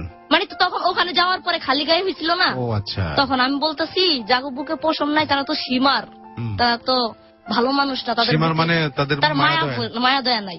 পরে আমরা যে বাসায় উঠলাম না, তো ওই বাসায় সকালে একদম ভোরে উঠছি। পরে ওই বান্ধবী মানে ওই বাসায় রুম নিয়ে দেবে, ওদের রুমে বলছে একটু শো, দুইজন অনেক রেস্ট করে আসছিস। ওরা জানতো আমাদের বিয়ে হয়েছে। আজাদ বিয়ে ভাই বলছে আমার যে এইটা বলবো, ওরা যদি জিজ্ঞাসা করে বলবা স্বামী স্ত্রী। পরে ওই মেয়েটার বোনের জামাই বাড়ির ঠিকানা কোন থেকে আসছে, উনার মানে সারা শরীরে পশম নিয়ে আইসা শার্ট মাট খুলে একদম খালি গায়ে। পরে ওনার বউরে সেই মারা মারতেছে, আমাদেরকেও কেন ওনাদের রুমে শুইতে দিছে। তখন আজাদ ভাই বলতেছে কি তুমি না বলছো যাদের বুকে পশম আছে তারা মায়া, এই শালারদের সারা শরীরে পশম, তাহলে আর মায়া নাই কি লিগে, হ্যাঁ কি লিগে বউরে মারতেছে। তা আমি বলতেছি ওইটা হেদের ব্যাপার। পরে যাক আমরা আলাদা রুম নিলাম। ওইটা তাদের ব্যাপার ঠিক আছে, কিন্তু আপনি যে কথাটা বলছেন এরকম কথা কিন্তু সমাজে প্রচলিত আছে অনেক, আমি নিজেও শুনেছি। এগুলো আসলেই সত্যি কিনা অনেক কিছু কিন্তু এভাবে জাজ করলে হয় না। পরে আমরা পাশের রুমে আমাদেরকে রুম নিয়ে দিল ওই দিনে। পরে ওই মেয়েটা আমারে আর ওই যে বাসায় রুম নিয়েছি এই বাসায় আন্টি এক বলতেছে সত্যি মা সত্যি কথা কতঙ্গকে বিয়ে হয়েছে। আচ্ছা। পরে আমি বললাম না আন্টি আমাদের তো বিয়ে হয় নাই, আমরা বিয়ে করব। পরে আন্টি ওই দিনের ভিতরেই সব ঠিক করছে, কাজী টাজি সব একদম ম্যানেজ করছে সবকিছু। হ্যাঁ, বাজারে যাইলাম, যাই আমার ওই টাকা দিয়ে ল্যাপ তুষক মুসক সব কিনে টিনে মনে করেন রুম টুম সাজাইলাম। সাজার পরে ওই দিনে বিয়ে শাদী হইলো, মানে ওর সাথে আমার বিয়ে হইলো আর কি। হ্যাঁ, বিয়ে হইলো। পরে 2 রাকাত নামাজ পড়লাম। আচ্ছা, আপনাকে তো ফলের মধ্যে কি খাওয়াই নিয়ে আসছে, তখন আপনার সেন্স ছিল না, কিন্তু এই যে 2-3 দিন পরে। না 2-3 দিন না, ওই দিনে। ওই দিনে তখনও কি আপনি কিছুই টের পাচ্ছেন না? 28 তারিখে না, 28 তারিখে গাড়িতে উঠছি, 29 তারিখে আমাদের বিয়ে হয়েছে। আচ্ছা, তখনও আপনি টের পাচ্ছেন না? না না। পরে বিয়ে হয়েছে, নামাজ কালাম পড়লাম। পরে একটু পরে দেখি ওর নাম্বার একটা ফোন আইছে, মা নাম লেখা। পরে ও ফোনটা নিয়ে বাহিরে গেল। পরে কতক্ষণ পরে কথা বলে আসছে। আমি বললাম কার সাথে কথা বলছো, তোমার মা ফোন দিছে? পরে বলে হ। যাক ওর মার সাথে কথা বলছে, নামাজ কালাম পড়লাম, আমরা দুজন কাজী, মিষ্টি টিষ্টি খাওয়ানো টাওয়ানো হলে যেটা হয় আর স্বাভাবিক মতো। পরে আমরা রাত্রে ঘুমাইলাম, দুজন শুইলাম। পরে ওর ফোনও বন্ধ, আমার ফোনও বন্ধ। পরে ফোনটা ও খুলছে, খোলার পরে সুমা ফোন দিছে। সুমা ফোন দিয়ে তো সেই কান্নাকাটি করতেছে, সুমা তুমি আমার থিয়া কই গেছো? হ্যাঁ, ও বলে আসছে আমি বাড়িতে যাইতেছি। আমি মানে তখন শুনলাম ওর কাছ থেকে। পরে ও বললো সত্যি কথা যে আমি এই জায়গায় আসছি, সুমারে এই জায়গায় আসছি, ই করছি। পরে এগুলা বলার পরে ওগুলো ফোনে বলে দিল? হ্যাঁ, ফোনেই বলে দিছে। মানে হাজবেন্ড ও স্বামীও, মানে আমার জীবনে সবই ওর ধরতে গেলে তখন। পরে ও মানে আমার একটা টাচ করবে যে স্বামী যে স্ত্রীর প্রতি যে একটা বাসর রাত যেটাকে বলে, ওরকম কিছুই ওর সাথে আমার হয়নি। তোমার ফোন দিয়ে ওর মনটা খারাপ করেছে। ও বলে আজকে এমন একটা রাত আমগো বাসর রাত, আর এর ভিতরে ও ফোন দিয়ে ডিস্টার্ব করে দিল, যে কারণে আপনাদের বাসর রাতটা ভালো হলো না, তাই তো? ভালো কি কিছুই হয়নি আমাদের। আচ্ছা, এখানে মানে আমি ওই ফুলের মতো পবিত্রই আছি। আচ্ছা, বুঝতে পারছি, কিন্তু আপনি অপবিত্র হতেন না, আপনি তো সামাজিক ভাবেই বিয়েটা করলেন, তাই না? আচ্ছা, দ্বিতীয় স্ত্রী হিসাবে আপনি বিয়ে করতেই পারেন, কিন্তু একটা কথা, এই যে আপনার বিয়ে হচ্ছে, আপনাকে সবাই জিজ্ঞেস করতেছে তোমাদের বিয়ে হয়েছে কি হয় নাই, সবকিছু আপনি সেন্সে ঠিক মতো বলে দিচ্ছেন, বাট আপনি আপনার বান্ধবীর হাজবেন্ড সে, এই ব্যাপারটা কেন আপনার মাথায় কাজ করতেছে না? হ্যাঁ, এটাও আমি বুঝতেছি যে আমার বান্ধবীর হাজবেন্ড, কিন্তু আপনার কোনো ফিলিংস নাই।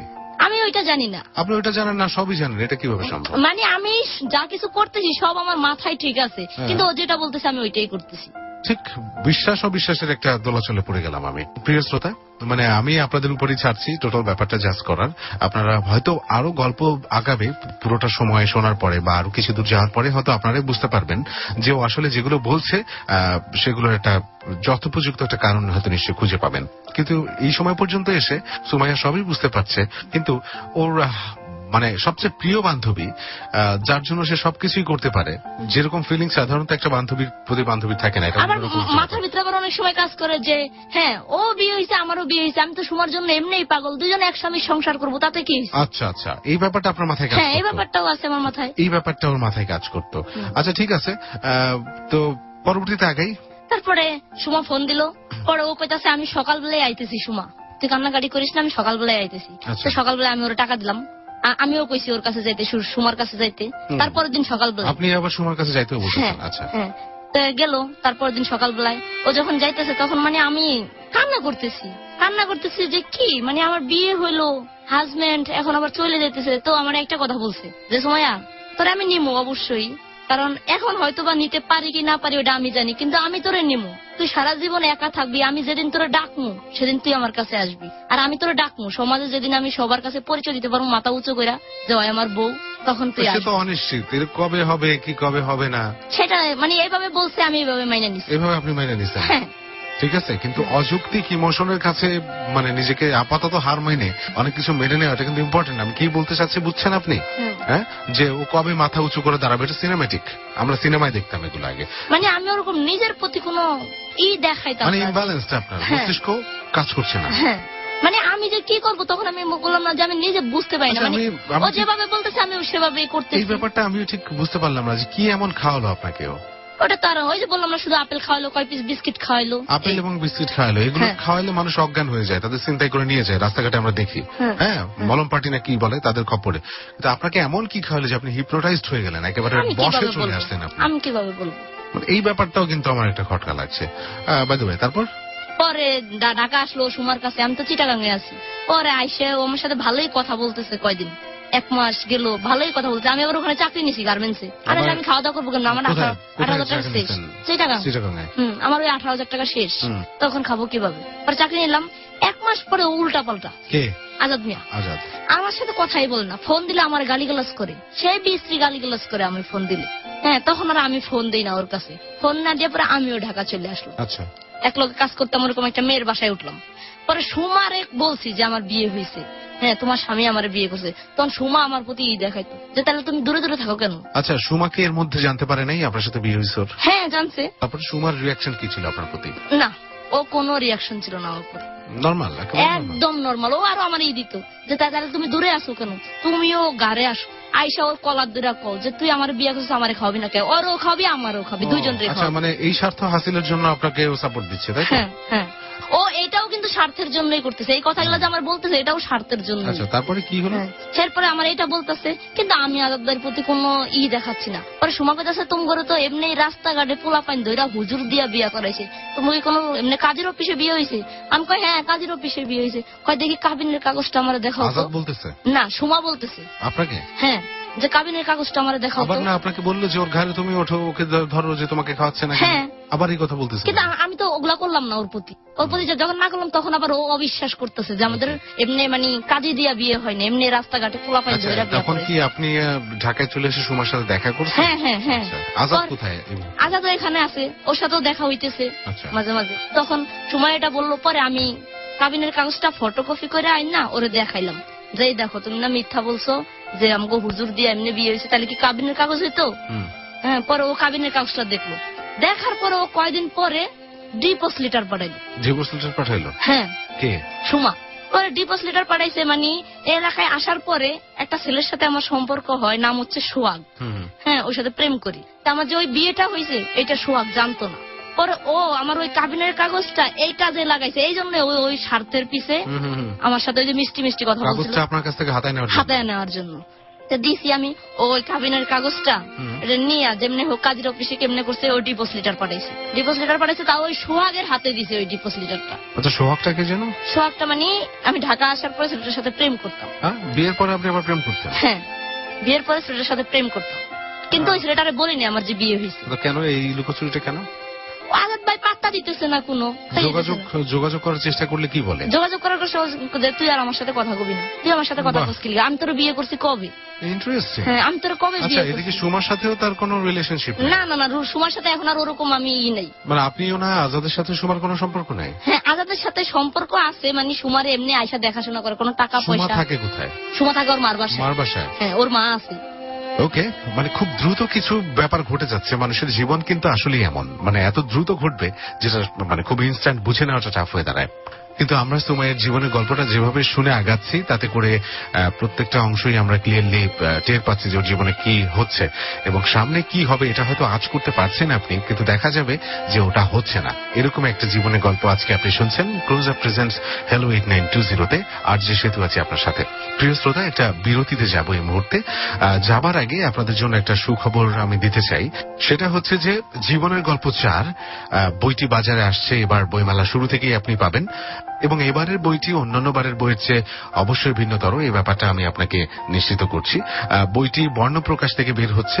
বইটির নাম হচ্ছে জীবনের গল্প 4। একেবারে বইমেলার শুরু থেকেই আপনি বইটি পাবেন। আর আপনি বাসায় বসেই বইটি পেতে এবং আপনার বইয়ের প্রি অর্ডার করে রাখতে ফোন করতে পারেন এই নম্বরটিতে। মন দিয়ে শুনবেন নম্বরটি 0963877177 আবারও বলছি 0963877177। এটা ক্লিক অ্যান্ড ডিলের নাম্বার। এদেরকে ফোন করলেই আপনি ওদেরকে আপনার রিকোয়ারমেন্ট জানালেই ওরা সেভাবেই ব্যবস্থা নিবে। এবং এই নাম্বারটিতে আপনি যে কোনো সময় ফোন করতে পারবেন, অর্থাৎ দিন রাত যে কোনো সময় 24 ঘন্টায় নাম্বারটা খোলা আছে, যে কোনো সময় আপনি ফোন করতে পারবেন। সো প্লিজ এই নাম্বারটিতে ফোন করুন আর বইটি কালেক্ট করুন। এবং সবচেয়ে ইন্টারেস্টিং এবং গুরুত্বপূর্ণ ব্যাপার হচ্ছে এই বইটিতে এমন একটি গল্প থাকছে আপনার জন্য যেটি কখনোই রেডিওতে প্রচার করা হয়নি এবং গল্পটি কখনো প্রচার করব কিনা সে ব্যাপারেও আমরা সন্দিহান। সো প্লিজ বইটি আপনি কিনুন। আর ছোট একটা বিরতি নিচ্ছি প্রিয় শ্রোতা। সুমাইয়ার জীবনের গল্প আমরা শুনছি, খুবই অদ্ভুত একটি জীবনের গল্প। কোথাও যাবেন না, বাকি অংশগুলো নিয়ে ফিরে আসছি একটু পরে। Close Up presents Hello 8920. Close Up. The closer, the better. প্রিয় শ্রোতা, স্বাগত জানাচ্ছি আপনাদের সবাইকে আরো একবার ক্লোজ আপ প্রেজেন্টস হ্যালো 8920-তে। আর যে সেতু আছে আপনার সাথে এবং এবিসি রেডিও 89.2 FM আপনি শুনছেন। আর অদ্ভুত এক জীবনের গল্প আমরা এখানে শুনছি। আপনাদেরকে অসংখ্য ধন্যবাদ যে সবসময় সাপোর্ট দিয়েছেন এবং আজকেও সাথে আছেন। আপনারা ছাড়া আসলে অনুষ্ঠান মূল্যহীন। সুমাইয়া আছে আমাদের অতিথি। আমি আর কথা বাড়াচ্ছি না, সরাসরি ওর কাছে চলে যাচ্ছি, কারণ এমন একটা টাইমে আমরা ছিলাম যে জায়গাটার সাসপেন্সটা নষ্ট করতে চাচ্ছি না। আচ্ছা, আপনাকে ডিভোর্স লেটার পাঠালো কৌশলে, আপনার কাছ থেকে কাবিননামাটা নিয়ে নিল সুমা, আমার বান্ধবী। ডিভোর্স লেটারটা পাঠালো কে কাকে, ব্যাপারটা একটু ক্লিয়ার করবেন। মানে আজাদ মিয়া তো আমাকে ডিভোর্স দিছে, তো আজাদ মিয়া দিতে চায়নি। সুমা যেভাবে হোক সিগনেচার করায় ডিভোর্স লেটারটা। ও আচ্ছা, মানে আজাদকে দিয়ে সুমা আপনাকে ডিভোর্স লেটার পাঠালো। ওকে, ওই সোহাগ ভাই দ্বারাই পাঠাইলো। পরে সোহাগ ভাই আমারে বলতেছে, সোহাগ ভাই মানে আপনি আবার এর মধ্যে ঢাকায় এসে আবার প্রেমও করলেন একটা। মানে আপনি তো কোনো আশার আলো পাচ্ছেন না আজাদের কাছ থেকে, তাই না? আবার ছেলেদের প্রতি আপনার কোনো অ্যাট্রাকশনও নাই। আজাদের সাথে কি বৈবাহিক কোনো সম্পর্ক সেগুলো হয়নি? কতদিন ছিলেন আজাদের সাথে? 1-2 দিন? একদিন, একটা রাত। বিয়ে হয়েছে যে রাত, শুধু ওই রাতটাই, তারপর দিন সকাল। এবং সেই রাতে কোনো ধরনের সম্পর্ক তৈরি হয়নি। আচ্ছা, তো আপনি সোহাগের সাথে আবার রিলেশনশিপ আছে। আচ্ছা, আপনার ডিভোর্সের ব্যাপারটা যাচ্ছে, কিন্তু এর আগে একটু সোহাগের ব্যাপারটা ক্লিয়ার করতে চাই। মানে সোহাগের সাথে আমি ঢাকা আসার পরে ওর সাথে আমার একটা সম্পর্ক, মানে প্রেম।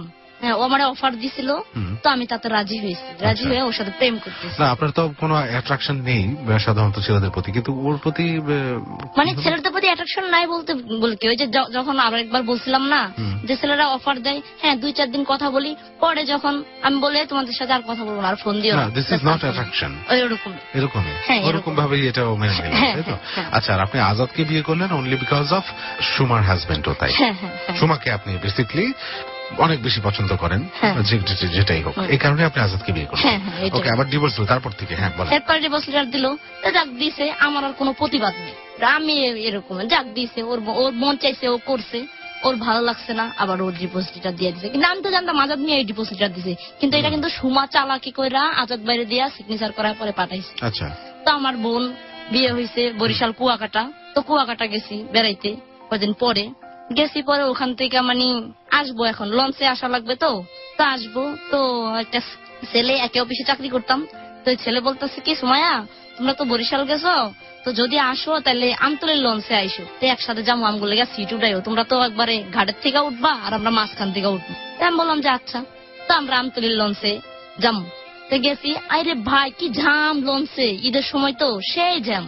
তো যাওয়ার সময় একটা আন্টি কইতাছে কি, আমার আপার মেয়ে ছিল, ছেলে ছিল গুড়াগাড়া, পরে কইতাছে এই গুড়াগাড়া লইয়া এই লঞ্চে তোমরা উঠতে পারবা, আজকে যাইও না কালকে যাইও। পরে আমার আফা হাসা কইতাছে কি, জামুনাতে থাকমু কই, আমনে গো বাড়ি থাকতে দিবেন? পরে কয় হ লাগলে দিম। পরে তারপরও আমরা যাওয়া ধরছি, যাওয়াইতে হইবে, চাকরি করি, অফিসে যাওয়া লাগবে। পরে গাড়ি গেছি, যে বেটা টিকিট কাটে হে বেটাও এই এক কথাই কইতাছে যে ঘুরাগাড়া লয়ে যাইতার বানা, আজকে যাইও না। তা যাক, না যায়া ওনে আয়া খারা রয়েছি। পরে দেখি ওই মহিলা গোসল করে আইছে, আয়া পরে কইতাছে কি যাও নাই, আও আমগো বাড়ি আও।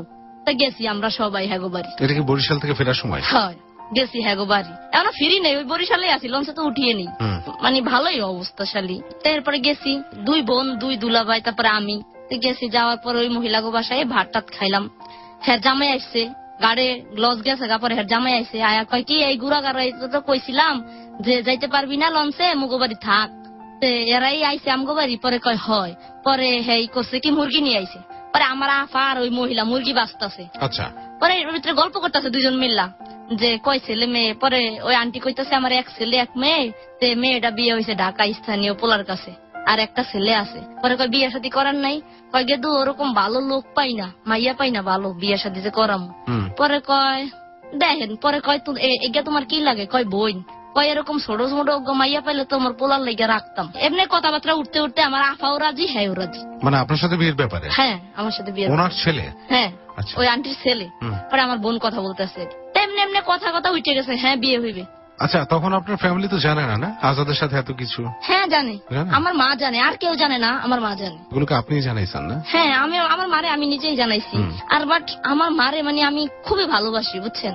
সবাই সব সন্তানই মাকে ছোটবেলা থেকে কামাই করে খাওয়াইতেছি ছেলেদের মতো, ছেলেরাও এরকম কামাই করে কোনো মারে খাওয়ায় না। আমি ছোটবেলা থেকে যেভাবে কামাই করে মা বাপরে খাওয়াইছি, তো যাক হয়েছে। এখন বিয়ে শাদী ঠিক, এখন বিয়ে হইবে না, কলমা পরে রাখবে। হ্যাঁ জামাই ঢাকা স্থানীয়, মানে ওইখানে সাথে সাথে আলোচনায় বিয়ে ঠিক হয়ে গেল? সাথে সাথে বিয়ে। হ্যাঁ পরে 2 দিন ছিলাম, 3 দিনের দিন বিয়ে, মানে কলমা পরে রাখছে, বিয়ে হইবে পরে। সামনে কুরবানি, তো কুরবানির সময় হ্যাঁ জামাই আছে এই জায়গায় ঢাকা, এই জামাই আয়া পরে বিয়ে শাদী হইবে, তো কলমা পরে রাখছে। তো গায়ে হলুদ মুলুদ দিছে। আমার আফা বলছে যে কোনো কথা বলবি না, আমরা যেটা বলি ওইটাতেই কবি যে আমার গার্জিয়ান যা বলে তাই। পরে আমি বললাম পপুলারে দেখা টাকা। কয় তুই কি দেখবি, তুই আমগো আগাইছিস না আমরা তোর আগাইছি। আচ্ছা, এই ব্যাপারগুলো এখনো প্রচলন আছে না? হ্যাঁ। আপনি কত সালে দ্বিতীয় বিয়েটা হচ্ছে? দ্বিতীয় বিয়েটা 2013 সালে। 13 সালে, এই মাত্র কয়েক বছর আগে। আচ্ছা, এগুলোর ব্যাপার তো অনেক আগে ছিল, যে মেয়ের জন্য একটা ছেলে ঠিক করলো, একেবারে বিয়ের আসর ছাড়া দেখা যাবে না। না মানে দেখছে, ওনারা দেখছে। যাই হোক, ওনারা দেখছে, আপনি তো দেখেন। আমার দেখা, আপনার দেখাটা তো ইম্পর্টেন্ট। যাই হোক, মানে এই সুযোগে একটা কথা আমি বলি, সেটা হচ্ছে যে এই কোন ফ্যামিলি যদি এই কাজগুলো করে থাকেন, আপনার ফ্যামিলি অন্য মেম্বারদের উপরে বিয়ে ঠিক করলেন, আপনারা ভালো মনে করেই ঠিক করলেন, আপনি দেখলেন হয়তো তার ফাইন্যান্সিয়াল অবস্থা, তার সামাজিক স্ট্যাটাস, কিন্তু এটাই কিন্তু সব নয়।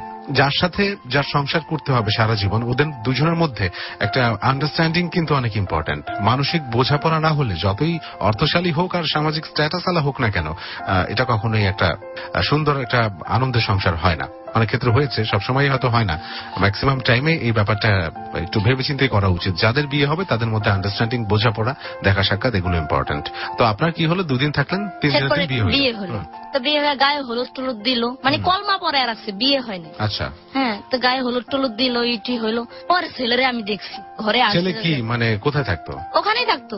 ও আচ্ছা। ওদের বাড়িতে কোনো কাজকর্ম করতো না। ছেলে হচ্ছে পাগল। পাগল? হ্যাঁ। মানে সিরিয়াসলি সে ম্যাড? হ্যাঁ, মানে একবারে না, কিন্তু মানে একবার পাগলে ধরতে হয়। এটা কি আপনি জানতেন? না না, আমি কিভাবে জানতাম? ও আচ্ছা, এগুলো কিছুই আপনারা কেউই জানতেন না? না না, আমার বোনও জানতো না, কেউই জানতো না। তারপর পরে মানে আমার দুলাভাই তাই আমার দেখাইলো এই যে ছেলে, তো দেখি হাঁটতেছে কেমন যেন, মানে একটা ছেলে, একটা হ্যান্ডসাম ছেলে হাঁটবে সেভাবে। তো যাক, যেমনি হোক বিয়ে শাদী হয়েছে। বিয়ে শাদী হয়ে গেল? হ্যাঁ হয়ে গেছে। এই যে বেকায় সেকায় হাঁটতেছে, এটা দেখার পরেও আপনাদের টনক নড়ে নাই? না, আমার বোন জামাই এই কথা একটাই, যে বেশি বুঝিস না, আম করছেও বেশি বুঝোস, আমরা জেনে দেবো হে নেই। আচ্ছা, ওনারা এভাবে ফোর্সলি জোরপূর্বক বিয়ে দিচ্ছে কেন আপনাকে? বিয়ে দিচ্ছে যে আগে একবার হয়েছে, নিজে একা ভাবে করছে, ওখানে সংসার করতে পারিনি। এখন যে করে হোক আপনাকে দ্বিতীয় বিয়ে দিয়ে বিদায় দিতে হবে? হ্যাঁ, বিদায় দিতে হবে।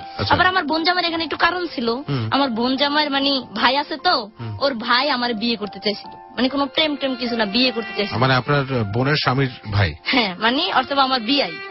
আমার বোন জামাই তো আমাকে নেবে না, কারণ এক সংসারে 2 বোন নেবে না কখনো। ও, এটা একটা কারণ। হ্যাঁ, আবার আরেকটা কারণ হচ্ছে আমার আগে বিয়ে হয়েছে। আচ্ছা। ও আচ্ছা আচ্ছা। তো যাক, এভাবে যাক ওখানে বিয়ে হইলো, পরে আমরা ঢাকা চলে আসলাম। পরে কুরবানির 5 দিন আগে তুলে নিতে আসবে আমারে। ছেলের সাথে ফোনে কথা বলি, কেমন যেন কান্না করে, কয় আমার বউ আহে না কে, বলে কান্দি, স্কুলের মাঠে বসে কান্দে, মানুষ ফোন করে বলে আমারে। তখন আমি যাইতে চাই না, যে আফা না, এই জায়গায় হইবে না। তখনও আমার বোন আমারে খুবই করে, মানে বুঝায় করে যে দেখ ওখানে কোনো ভেজাল নাই সংসারে, একটা পোলা একটা মাইয়া তাও ঢাকা, স্থানীয় পোলার কাছে বিয়ে হয়েছে, ওখানে যা আছে জায়গা সম্পত্তি সব তো তোরই। আচ্ছা, এইগুলোই দেখলো না? হ্যাঁ, এই যে একটু আগে আমি বললাম না যে অর্থ সম্পদ আছে কিনা, সামাজিক স্ট্যাটাস আছে কিনা, এগুলো দেখে বিয়ে দেয়। ছেলেটাকে তারাও দেখে নাই, জাজও করে নাই একবারও, আপনাকেও দেখতে দেয়? দেখছে কিন্তু তারা জাজ করে নাই। জাজ করে নাই। আচ্ছা, তার ফলশ্রুতিতে কি হলো দেখি বলেন। পরে যে নিল উঠায়া নেওয়ার পর দেখি ভাইয়া কেমন যেন মানে স্বামী স্ত্রীর যেরকম যে একটা বাসর রাতে আমার সাথে কথাই বলেনি। আচ্ছা, মানে মানুষ যাই হোক কিছু না হইলেও একটা কথা বলে তো বোর সাথে, ওরকম কোনো কথা ও জানেই না, বলবে কি ও কথা বলে কেমন তুতলায় পরে যাকে এমনি 3 দিন পরে আমাদের একটা শারীরিক সম্পর্ক হয়েছে।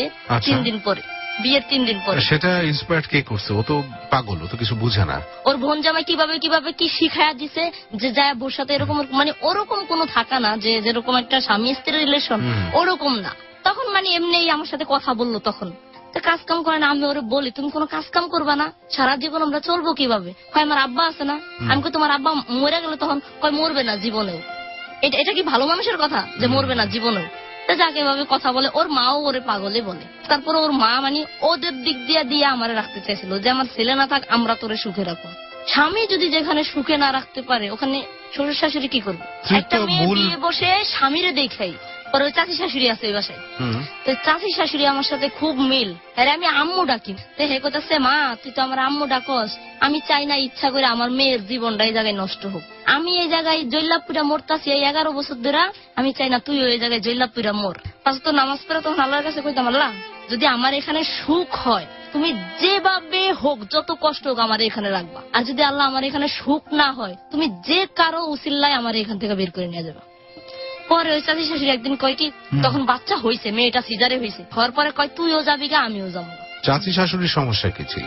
চাচি শাশুড়ির সমস্যা কি ছিল তা আমি জানি না। ওনার হাজবেন্ড খুবই বয়স্ক, বলতে মানে ওনার চেয়ে মনে করেন 30 বছরের বয়স। 30 বছরের পার্থক্য? হ্যাঁ, উনি 10 বছর সংসার করছে। তখন ওনার মেয়ে 2টা, একটা মেয়ের বয়স হয়েছে 8 বছর, একটা মেয়ে মাত্র হইল।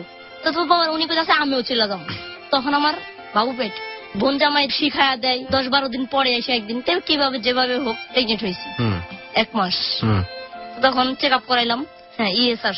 তো আসার পরে চাচি শাশুড়ি আমারে মায়াবড়ি যেটাকে বলে, ওইটা আমার লাল ট্যাবলেট গুলা 4টা খাওয়াইছে গরম পানি দিয়া, বাচ্চা নষ্ট করার জন্য। তোরে এই জায়গায় রাখবো না, তাহলে বাচ্চা রাখবো কিসের জন্য? কে এটা? চাচি শাশুড়ি? চাচি শাশুড়ি। আচ্ছা, উনি চাচ্ছেন আপনাকে এখানে রাখতে, তাই আপনাকে 4টা খাওয়াই দিলে যাতে বাচ্চাটা নষ্ট হয়? বাচ্চাটা নষ্ট হয়ে যায়। উনি কোথাছে পরে আমার হয় না, নষ্ট হয় না। আচ্ছা, বাচ্চা ঠিকই আছে। পরে আবার আপনি কি চাচ্ছিলেন বাচ্চাটা নষ্ট হোক? আমিও চাইতেছিলাম যে বাচ্চা নষ্ট হোক আর আমিও এখান থেকে না থাকি, চলে যাই। কারণ আমার ব্যবহার আচরণ ভালো লাগতেছে না, কেমন যেন মানে স্বামী কেমন যেন হাত ঘুরে কেমন পাগলের মতো কথা বলে। কিন্তু কথা হচ্ছে যে সন্তানটা তো আপনার, যাই হোক সন্তানটা কেন নষ্ট করতে চাইলেন আপনি? এটা মার তো অবৈধ না হলে সে সন্তানটা এখানে থাকবোই না, সন্তানটা নিয়ে চলে যেতেন, বা আরেক জায়গায় কি অবিবাহিত বলে আবার বিয়ে করার ইচ্ছা ছিল আপনার? না, আমার বিয়ে করার কোনো ইচ্ছা ছিল না। আচ্ছা ঠিক আছে, ঘটনা কি হবে, কোন দিকে যাবে তা একটু পরে ফিরে এসে আমরা জানতে পারবো। কথা বাড়াচ্ছি না, সরাসরি চলে যাচ্ছি সুমাইয়ার কাছে। আপনি চাচি শাশুড়ি আপনার বাচ্চাটা নষ্ট করার চেষ্টা করলো, হলো না তাই না? এবং আপনিও তাদের সম্মতি দিলেন। আচ্ছা, এবং তারপরে দুজন একসাথে কি করলেন? পালামু, মানে রাত্রে পালামু।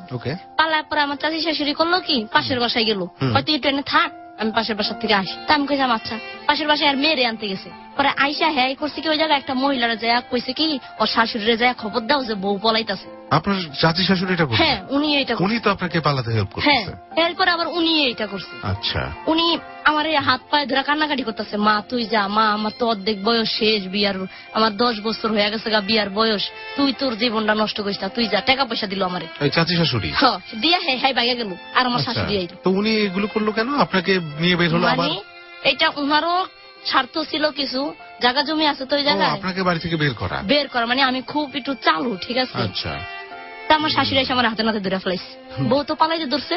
এখানে ওই যে একটা সংসার ভেঙে ফেলা, সেটার পিছনে কিন্তু সম্পত্তি আছে, মানে এই সম্পত্তিটা খুবই দাম, একবারে শহরে যতটুকুই থাকুক না কেন আমাদের সমাজে কিন্তু এটা দেখি যে সম্পত্তির কারণে বড় বউ, ওদের পুরো ফ্যামিলির ভিতরে আমি বড় বউ। আচ্ছা, যে কারণে আপনার বাচ্চাটাকে নষ্ট করার চেষ্টা হলো এবং আপনাকে ওখান থেকে বের করে দেওয়া হলো। আচ্ছা, এই সম্পত্তি কিন্তু একটা ফ্যামিলি ধ্বংস করে, ভাই ভাইকে খুনও করে ফেলে, ইভেন ফ্যামিলির মধ্যে খুনাখুনি হয় সম্পত্তির কারণে।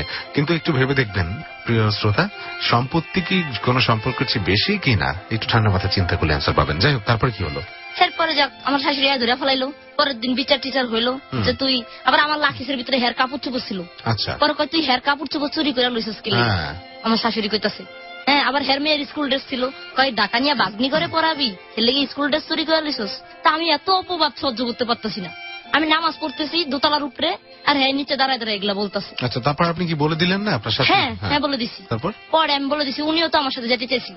পরে উনি তো অস্বীকার ওই জায়গায়, উনি আমার একটা থাপ্পড় মারছে। তো অস্বীকার যাক এভাবে গেছে। 10 দিন পরে আমার শ্বশুরের শাশুড়ি সবাই দোকানে গেছে। আমার বাসায় একা রাখতে চায় না আমার শ্বশুরে। যখন দোকানে যায় আমার নিয়ে যায় সাথে করে। পাশের রুম আছে দোকানের লগে, ওই জায়গায় বসে রাখে। আমার শ্বশুর অনেক ভালোবাসতো আমার, অনেক। যখন শুনছে আমার বাবু পেটে, মানে আমার অনেক কিছু না খাওয়াইতো। হ্যাঁ, কিন্তু স্বামীর পাই না, শ্বশুর দিয়ে কি করবো। পরে আমি ওখান থেকে ওই দিন আমার শ্বশুরে আমার একা রেখে গেছে, রাখতে চায় না। আমি বই পড়তাছি, নিয়ে একটা বই পড়তাছি, একটা নামাজ শিকার বই, একটা গল্পের বই, দুইটা নিয়ে আমি কই আমি বই পড়ি, একা একা থাকতে পারবো মনে যান দোকানে। আমার শ্বশুর দোকানে গেল, আমি এদিক দিয়ে লাকিস নিয়ে বের হয়ে গেল। হয় 300 টাকা ছিল আমার শ্বশুরের বিছনার নিচে, আর আমার কাছে ছিল ওই যে চাষি শাশুড়ি দিছে 500 টাকা তখন ছিল। এই 800 টাকা নিয়ে আমি ভেঙে গেলাম। পরে ঢাকা আসলাম, আইসা আমার বোনজামাইয়ের কাছে আসলাম। পরে বোনজামাই কইলো কি লেগে আইলি? পরে কইলাম এই কথা, যে বোনজামাই বিয়ে দিছে হ্যাঁ রে দইরা সেই মার, এই পাগলের কাছে তুই বিয়ে দিছিস কেন? আর আমগরে না জানায় বিয়ে দিছিস কেন তুই? আমার বিয়েতে কিন্তু সেই ধুমধার একটা অনুষ্ঠান হয়েছিল, খুবই গরিব আমরা। তারপরও আমার খুব ইচ্ছা ছিল যে স্টিচ মিস্টি সাজায় সুন্দর করে বিয়ে দিবে। ওভাবে হয়েছিল। তারপরে মারার পরে তখন আমি আব্বার কবর দেখতে বাড়িতে গেছি। যাওয়ার পরে যাই 2-3 দিন থাইকা বাড়িতে আব্বার কবর টবর জিয়ারত করে আসলাম ঢাকা। আইসা আবার এই আশুলিয়া চাকরি নিলাম। প্রথম দিন গেছি, একটা মেয়ের সাথে পরিচয় হয়েছে। মেয়েটার নাম হচ্ছে শারমিন। তো আমি ওখানে ভাত নিয়ে যাইতাম, ওখানে লাঞ্চ কইরা ঘুমায় থাকতাম। পরে মেয়েটা 2-3 দিন আগে আসে, আইসা আমি খুব ঘামায়া যাইতাম। ওই মেয়েটা ওর উন্না দিয়া ঘাম মুছা দিয়ে আমার গালে চুমা দিত। এ তো সেই আবাসী সময়ের মতো একটা ঘটনা। ওই মেয়েটা তো দেওয়ার পরে 1 দিন 2 দিন 3 দিন তো মেয়েটার সাথে বান্ধবী হয়। পরে ওই মেয়েটা এরকম করলো, পরে মেয়েটার সাথে বান্ধবী বেশ ভালো। একদিন দেখি মেয়েটার নাম্বারে 2টা মেসেজ, 2 নাম্বারে 2টা মেসেজ। পরে আমি বললাম শারমিন তোমার এত মেসেজ কে পাঠায়? পরে বলতেছে শরীফা নামে একটা মেয়ে আছে, ওইটার আমি মা বানাইছি, ওই মা পাঠায় এই মেসেজ। আমি বলি মা কি এসব ধরনের মেসেজ পাঠায় নাকি? তুমি কি বুঝাই? মানে যেমনি প্রেম প্রীতির কথা, আম খাও জাম খাও, এ কত কি যেমন আজে বাজে লেখা। আরেকটা মেয়ে পাঠাচ্ছে এসএমএস। হ্যাঁ, পরে ওই 2টা নাম্বার আমি নিলাম, নেওয়ার পরে একটা নাম্বারে ফোন দিছি। দেওয়ার পরে বলি এইটা কি শরীফার নাম্বার? পরে ওই শারমিনের ভাবির নাম আবার শরীফা, আবার ও যারে মা বানাইছে তার নামও শরীফা। পরে বলে কি শরীফা কি এখানে থাকার কথা নাকি আশুলিয়া কুমকুমারি থাকার কথা? ও মনে করছে আমি শারমিনের ভাবি শরীফারে খুঁজতেছি। তো যাক, তখন আমার আম্মার ক্যান্সার, মানে আমি ডাক্তার কাছে নিছি। নেওয়ার পরে অনেক চিকিৎসা করার পরে ধরা পড়ছে ক্যান্সার। কেমোথেরাপি দেওয়া লাগবে। কেমোথেরাপি দিতে 3 সপ্তাহ পর পর 21,000 টাকা করে লাগবে কেমোথেরাপি দিতে। তো যাক, তখন আমি তো হাজবেন্ডের কাছ থেকে চলে আসছি ওখান থেকে। তাই আমি চাকরি করতেছি, টাকা জমায়া একবার আমার আম্মারে কেমোথেরাপি দিছি। দেওয়ার পরে আমার আম্মা মোটামুটি সুস্থ হয়েছে। আমার আম্মা অসুস্থ তো, সেই জন্য একদিন সকালবেলায় ফজরের সময় ওইটা নামাজ পড়া একটা মেসেজ লিখছি। আমার আম্মা অসুস্থ দেখা যে বান্ধবীরা আছে কিংবা ফ্রেন্ড যারাই আছে অনেকের কাছে মেসেজটা পাঠিয়েছে, আমার আম্মার জন্য দোয়া চাইছি। পরে যাক একটা ছেলে, ওই ছেলেটা যে ছেলেটা শারমিনের মোবাইল থেকে নাম্বার নিয়ে ফোন দিছি, ওই ছেলেটা ফোন দিছে, একটা মেয়ের দিয়া ফোন দেওয়া হয়েছে। ঈদের দিন ফোন দেওয়া হয়েছে, আমি তখন গোসল করতে গেছি। ফোনটা আমার আম্মা রিসিভ করছে। আমার আম্মা মনে করছে ডাক্তার মহিলা ফোন দিছে। কয় মা মা মা ডাক্তার মহিলা ফোন দিছে। আমার কইতাছে মামা। পরে নাম্বারটা দেখে দেখি ওই নাম্বার। পরে আমি বলে গোসল করতেছি, বিজি আছি। পরে উনি ফোনটা রাইখা দিল। পরে ঈদের পরে আমার আম্মারে আবার কেমোথেরাপি দিলাম। পরে ওই ছেলেটার সাথে আরেকদিন ফোন দিছে। ফোন দিয়ে উনি আমার অ্যাড্রেস জানতে চায়। পরে আমি বললাম যে আমার নাম সুমাইয়া, দেশের বাড়ি ভোলা, এর বেশি কিছু আর জানতে চাইেন না। গেল। পরে একদিন ফজরের সময় নামাজ পড়তে উঠছি। নামাজ পড়তে উঠা একটা লিখছি, ওঠো ওঠো ওঠো মুমিন, পড়ো নামাজ, সময় যাবে চইলা, রোজ হাসরে কি জব দিবা নামাজের লাগিয়া। এই মেসেজটা পাঠায় ওই ছেলেরে আরো 2-3টা মেয়েরে পাঠানোর পরে ছেলেটা আবার ওই দিন ফোন দিছে। এভাবে করতে করতে ছেলেটার সাথে একটা রিলেশন হয় আমার। ছেলেটা আমার সাথে খুবই একটা মানে এত চাপা মারে যা বলার বাহির। কিরকম? ও দেখতে খুবই হ্যান্ডসাম। আচ্ছা। জীবনে কখনো কষ্ট কারে কয় চোখে দেখে না, নিজেই বলতেছে এগুলা। ও নিজে বলতেছে। তা আমি বলছি ভাই আমি দেখতে হ্যান্ডসাম না, আমার আগে একটা বিয়ে হয়েছে, আমার বাচ্চাও নষ্ট করছি আমি। আচ্ছা, বাচ্চাটা কি ফাইনালি নষ্ট করে ফেললেন পরে? হ্যাঁ, মানে ঢাকা আসার পরে একটু পিছনে যাই, আমার আম্মা নষ্ট করতে বলছে। আমি নষ্ট করতে চাইনি। কিভাবে করলেন? মানে এমআর করানো হয়েছে। আমার মানে খুবই লাগছে, আমি নষ্ট করতে চাইনি। আমার মা বলতেছে আমার বোনজামেরা আছে, বোনজামেরা হেরে অনেক খারাপ কইবে যে আপনার মা ইয়া বাচ্চা পেড়ে নিয়ে পড়ছে জামের ঘর থেকে, এর লিগে আমার মা কইছে ফালাই দিছে। পরে ফেলায় দেওয়ার পরে এই ছেলের সাথে যখন হইলো তখন ও মানে এত চাপা মারতেছে। আবার আমি বলতেছি ভাই আমার একটা চোখে সমস্যা, আমার একটা হাত ভাঙ্গা, মিথ্যা বললেন। হ্যাঁ মানে আমার একটা বিয়ে হয়েছে, বাচ্চাও নষ্ট করছে, আমি মানে অগ্রিম বানায়া বললাম। ছেলে বলে তোমার যদি 10টাও বিয়ে হয় আমি তোমার বিয়ে করবো। দেখা সাক্ষাৎ হয় নাই? ও দেখছে আগে আমারই এই অফিসেই দেখছে, কিন্তু আমি দেখি নাই জীবনেও। ওরে এটা বলছে, ও আমার মার সাথে কথা বলছে, আমি ওর মার সাথে কথা বলছি, ওর মাও রাজি আমার মাও রাজি। তো এখন আমি আমার ওই বোনের বাসায় গেছি আবার কুয়াকাটা। যাওয়ার পরে ওই যে যেখানে বিয়ে হয়েছে আমার বরিশাল, ওই স্বামীর নাম হচ্ছে হিরণ। আচ্ছা। ওর বাবা মা গার্জিয়ান সবাই গেছে, ওরা শুই না যায়, সবাই অনেকেই করতেছে যে মাল বাড়ি চললো। পরে কয় তাহলে এই জায়গায় একটা ডিসিশন করে থুয়ে যাবি, হয় বাড়ি যাবি না এই জায়গায় ডিভোর্স দিয়া থুয়ে যাবি ওরে। তা আমি কই আচ্ছা দিমু। পরে আমি এই ছেলেটার কাছে ফোন দিছি, এই ছেলে আমার বিয়ে করবে, চলে আসবে আর 2 দিন পরে, যে এখানে ওরা আসছে ডিপোজ দিতে। ওই ছেলেটা তো আমি ডিপোজ দেই নাই, এখন ওরা আসছে ডিপোজ দেবো।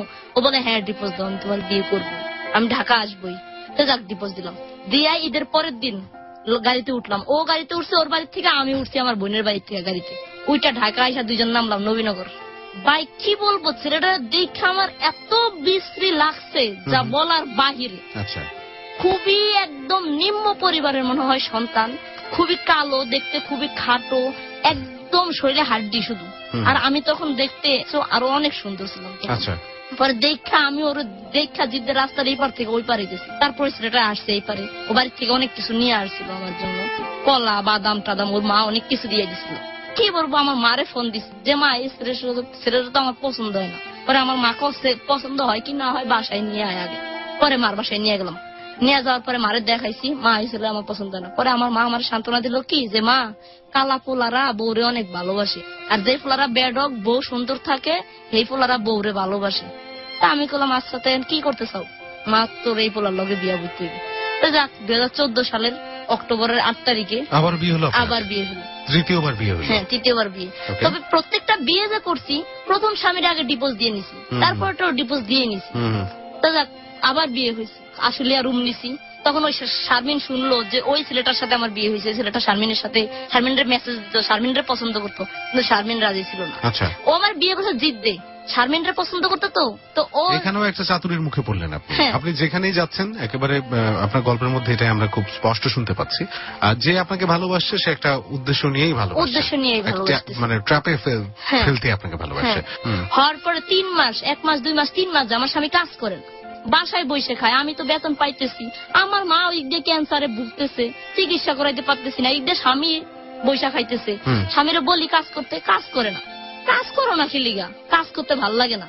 পরে ও চাকরি নিল, 1 মাস চাকরি করে বাদ। পরে শারমিন কইতাছে তোমার ওই জায়গায় অশান্তি, আমার মাও আমার বাড়িতে নিয়ে যেতে চায়, চলো আমরা 2জন পলায়া যাই। আবার সেই আরেক মেয়ে যে আপনাকে পালায় যেতে বললো। হ্যাঁ পলায়া যাইগা, চলো পলায়া যাইগা। তারপরে বেতন পাইছি মার্চ মাসে, আমি পাইছি 11,000 টাকা বেতন, ওই পাইছে 10,000 টাকা। 21,000 টাকা নিয়ে আমরা 2জন পলাইছি। হ্যাঁ বেতন পাইয়া মিরপুর 1 নাম্বার মাজার আছে, ওই মাজারে এসে উঠছি। ওই সময় মাজারে একদিন থাকছি, থাকার পরে আবার আশুলিয়া গেছি। মাজারে থাকলেন কিভাবে? মাজারে রাত্রে অনেক লোক থাকে। আচ্ছা। সেদিন আমরা মাজারে ছিলাম। পরে আবার আশুলিয়া গেছি, যাই আমরা অন্য জায়গায় গেছি, যাই পর ওখানে রুম নিছি, চাকরি নিছি। হ্যাঁ রুম নেওয়ার পরে শারমিন আমার করলো কি, ওর মা অনেক কান্নাকাটি করে শারমিনের জন্য। পরে ওর মা কইতেছে মা তুই খালি আমার সাথে একটু দেখা কর। মা আশুলিয়া গেছে, হয় দেখা কর, আমারে নিয়ে গেছে।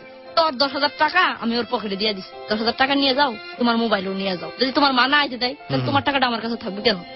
ও আবার করছে ওই টাকাটা বালিশের নিচে লুকায় থেকে গেছে, মোবাইল আমার হাতে দিয়ে গেছে। পরে ওর মার সাথে দেখা করতে গেছে, ওর মা আর ওরে আইতে দেয়নি, আর আইতে দিবেই না। পরে দিবে না, কি করবো? পরে এই ওর জন্য অনেক ফোন টোন করি, ও কয় তুমি আমার তাবিজ করো। তা আমি তোমার কোন থেকে তাবিজ করবো? পরে ও আমার একটা ঠিকানা দিছে। তাবিজ করবে মানে কি তাবিজ করবে? মানে ওরে আমি ওর থেকে নিয়ে আসতাম, এই তাবিজ করতাম। তো ও তো বাসায় ওকে আটকায় রাখা হয়েছে, তাবিজ করলে তো আর এমনি দরজা মধ্য থেকে বেরিয়ে চলে আসে। ও বলে আসা যাইবে, ওরকম তাবিজ করা যায়, তাই নাকি? আমি ও একটা ঠিকানা দিছে, যাত্রাবাড়ি সাইনবোর্ড ঠিকানা দিছে। আমি অনেক টাকা ভাড়া দিয়ে ওখানে গেছি, যার পর উনি আমার কাছে 21,000 টাকা চায়। আমি কই ওর তাবিজ তুমি করার দরকার নাই, তোর পথে তুই থাক, আমার পথে আমি থাকি, যা। পরে স্বামীর কাছে পড়ছি, 7 মাস আসছি আলাদা। পরে ওই স্বামী আবার ফোন দিয়া যেমনি হোক আবার অ্যাডজাস্ট হয়েছি ওই স্বামীর সাথে। পরে অ্যাডজাস্ট হওয়ার পরে আমার একটা বেবি পেটে আসে। বেবি পেটে আসার পরে অফিস চাকরি করি, আমি খুব খুশি হই, বেবিটা পেটে আসাতে খুবই খুশি হই যে বেবি হবে। পরে অফিস থেকে ছুটি পাইলাম, 3 মাস 20 দিন অফিস থেকে ছুটি পাইছি, টাকা পাইছি অফিস থেকে 20,000 টাকা পাইছি, পরে পাবো 20,000 টাকা। তো আমার স্বামী কোথাছে শ্বশুর আমগো বাড়ি যাইবা বাচ্চা হওয়াইতে। আমি বলছি আচ্ছা যাবো তুমগো বাড়ি। তো আমার শ্বশুর বাড়ি হচ্ছে দিনাজপুর, তো গেছি ওদের বাড়ি। যে আমার বাচ্চাটা হইবে সিজারে, ওরা নিচে নর্মালি, সিজারে নেওয়া হইবে না, নর্মালি নিচে, যেভাবে হোক আমার বাচ্চা মারা গেছে বাচ্চাটা। হ্যাঁ। আরে আমার সেদিন আমার দুনিয়াতে আর কিছু নাই, আমি এত অনেক কষ্ট করছি বাচ্চাটা পেটে নিয়ে ভাই। আমি 10 মাস 10 দিন পেটে নিয়েছি। আমি তখন বুঝছি যে বাচ্চার কি মর্ম। আমি তখন অনেক ই করছি, পরে আমার নেয়নি মেডিকেলে। আমি পাতা গুড়া পয়রা যাই, ওই দিন বাচ্চা হইবে। আমার স্বামী আমার কয় কি পর 6 মাসের কয়দিন পরে বুঝবি। আমার স্বামী কয় পরে সকালবেলায় কয় তোর এখন রাত্রে কি ডাক্তারের কাছে নিয়ে যাবো, সকালবেলায় নিয়ে যাবো ডাক্তারের কাছে। আমি টাকা নিয়ে গেছি, বাচ্চা সিজারে হইবে এর দিকে আমি 20,000 টাকা নিয়ে গেছি। পরের বাচ্চাটা পরের দিন নর্মালি মৃত বাচ্চা ই করাইছে। বাচ্চাটা কি মানে পেট থেকে মৃত বের হয়েছে? পেট থেকে মানে ডায়ের কারণে বাচ্চাটা মারা গেছে, ধরতে পারে নাই ভালো মতো।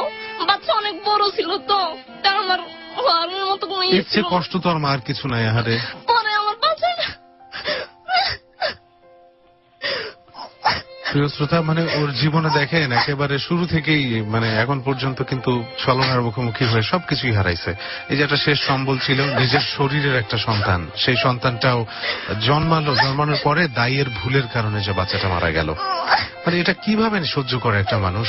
মানে জীবন যে আসলে কত দ্রুত রং বদলায়, জীবন যে আসলে কত দ্রুত জায়গা পরিবর্তন করে, অবস্থা পরিবর্তন করে। আজকের এই গল্পটা খুব ভালোভাবেই আমরা এটা দেখতে পেলাম। আমি জানি যে এই অবস্থায় গল্পটা বলা মানে এতক্ষণ কোথাও কান্নাকাটি করে নাই সুমাইয়া, এত কিছু ঘটছে জীবনে।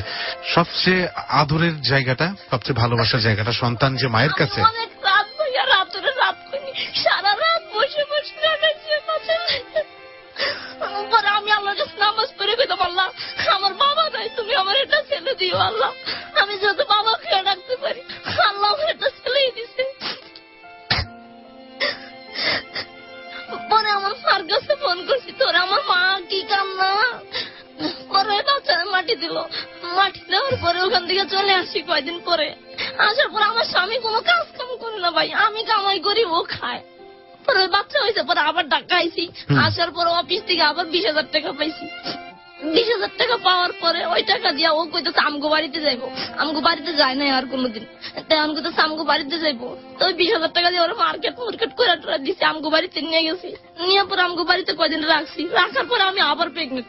আচ্ছা, আবার প্রেগনেন্ট হয়েছি। পরে এখন প্রেগনেন্ট হয়েছি, একটা বাচ্চা গেছে গা, তুমি আমার এখন চাকরি করাইও না।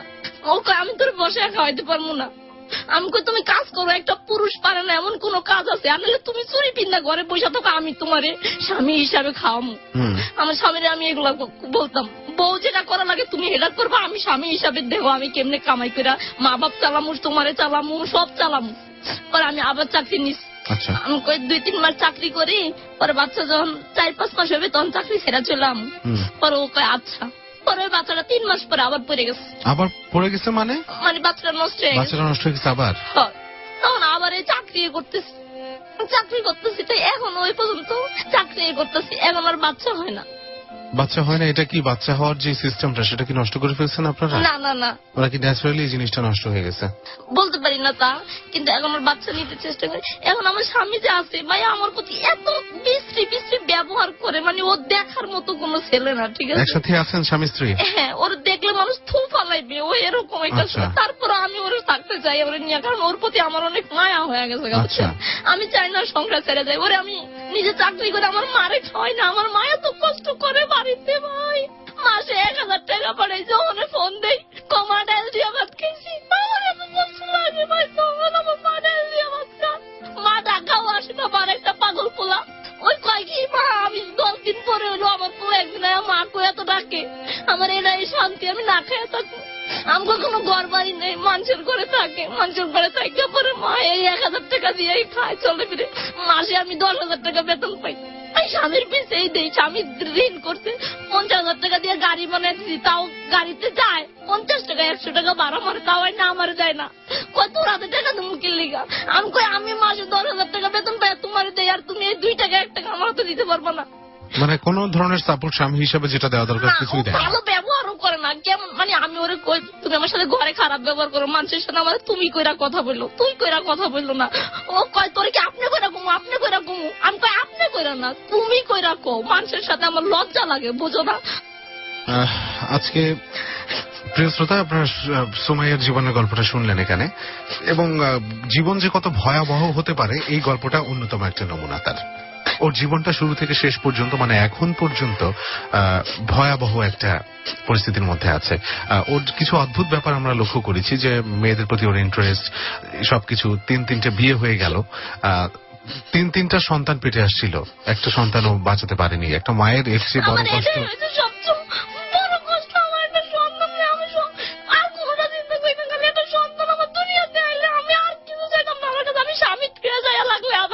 আমি একাই ওই সন্তান মানুষ করতাম, আমি চাকরি করি, মাসে কিছু টাকা বেতন পাই, কিন্তু আমার মারও দিতে পারি না, এখন না পারি সন্তান রাখতে, না নিজে চলতে পারি। এবং ওর মাও অসুস্থ, মা ক্যান্সারে ভুগতেছে, প্রতিদিন ফোন দিলে খালি কয় পেটের ভিতরে কামড়ায়, মা পেটের ভিতরে কামড়ায়। মার কি ক্যান্সার? কি ক্যান্সার? আর পেটে খাদ্য নালীতে ক্যান্সার। মানে মাকে দেখার মতো কেউ নেই, অন্য ভাই বোনরাও দেখে না? না, সব বোনের বিয়ে হয়েছে, বাচ্চা কাচ্চা হয়েছে, এরা কেমনে দেখবো? আচ্ছা, একমাত্র সুমাইয়াই মাকে দেখার চেষ্টা করে, মার আবার ক্যান্সার। আর ওর জীবনে যে ভুলগুলো ছিল, যে শেষ বিয়েটা, অবশ্য এটা পরিস্থিতিরও শিকার, যে একটা ছেলেকে না দেখেই ও বিয়ে করে ফেলছে। ফোনে শুনেছে অনেক সুন্দর ছেলেটা, ও তাতে বিশ্বাসও রেখেছিল, এবং তার ফলে কি হয়েছে সেটা তো শুনলেনি।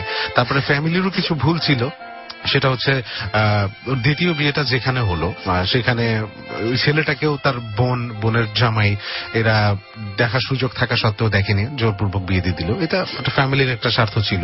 এর পিছনে আরেকটা কারণ ছিল প্রথম বিয়ে, এবং প্রথম বিয়েটা ওর সবচেয়ে বড় ভুল ছিল। ওর বান্ধবী, প্রিয় বান্ধবীকে, ওর প্রিয় বান্ধবী এবং ও একই হাজবেন্ডের ঘর করবে, কারণ ওই বান্ধবীকেও ভালোবাসে। এই হাজবেন্ডটা এখানে ইম্পর্টেন্ট না। ওর এই অনুভূতিটা এখন ওই হাজবেন্ডের কাছে নেই। আচ্ছা, ও এখন নেই, এবং আপনার এখন ওই ঘরে বাচ্চা। আপনার সাথে যোগাযোগ নাই? আমার সাথে এখনো যোগাযোগ আছে, আমি আজকে ওর সাথে কথা বলছি। আচ্ছা, কি কথা বলছেন এখন? কি কথা? এমনি জিজ্ঞাসা করছি কেমন আছো সুমা, বলে হ্যাঁ ভালো আছি। পরে আমি ওরে বলি যে সুমা তুই আজাদের ভাত খাইলি না, আর আমার ও প্রথম স্বামী ছিল, তুইও আমারে ওর ভাত খাইতে দিলি না। পরে না খাইছো, ভালো করছো, ও খারাপ আছে তুমি জানো না, তোমার জীবনে এখন ভালো হয়েছে। আচ্ছা, ওর প্রতি একটা মেয়ের যে অনুভূতি থাকার কথা, ওর অনুভূতিটা একটু ডিফারেন্ট ছিল। এদেরকে একভাবে আখ্যায়িত করা হয় সমাজে। সুমাইয়া সেই রকম কিনা আমি ঠিক জানি না। যাই হোক, সবকিছু মিলে সমস্তই ওর ভুল ছিল, এবং মানুষের ভুলের সূত্রপাত হয় কিন্তু ওই ফ্যামিলি থেকেই। ফ্যামিলির টোটাল একটা পরিস্থিতি যদি থাকে, যে যেখানে অভাব, অনাহার, সেখানে খাবার জোগাড় করাটাই মূল ইম্পর্টেন্ট বিষয়। সেখানে বাবা মার গাইডেন্সটার অভাব থাকে, বাবা মা অল্প শিক্ষিত অশিক্ষিত হলে সেটা একটা বড় কারণ হয়ে দাঁড়ায়। তো আমরা যতই জীবনের গল্প শুনেছি, যত ভুলের দিকে আমাদের ভিকটিমরা গেছেন, তার উৎপত্তিটা কিন্তু ফ্যামিলি ছিল। সো মূল জায়গাটা, যেটা শিক্ষার জায়গাটা, হচ্ছে ফ্যামিলি। সো ফ্যামিলির জায়গাটাকে আমাদের সবাইকে ঠিক করতে হবে, এবং ওর জন্য দোয়া করবেন প্লিজ। ওর জীবনে এখানে এসে, এই পর্যায়ে এসে একটা জিনিসই চায়, একটা সন্তান। সবকিছু হারানোর মা, সব হারায় এক মায়ের একমাত্র আকুতি হচ্ছে একটা সন্তান।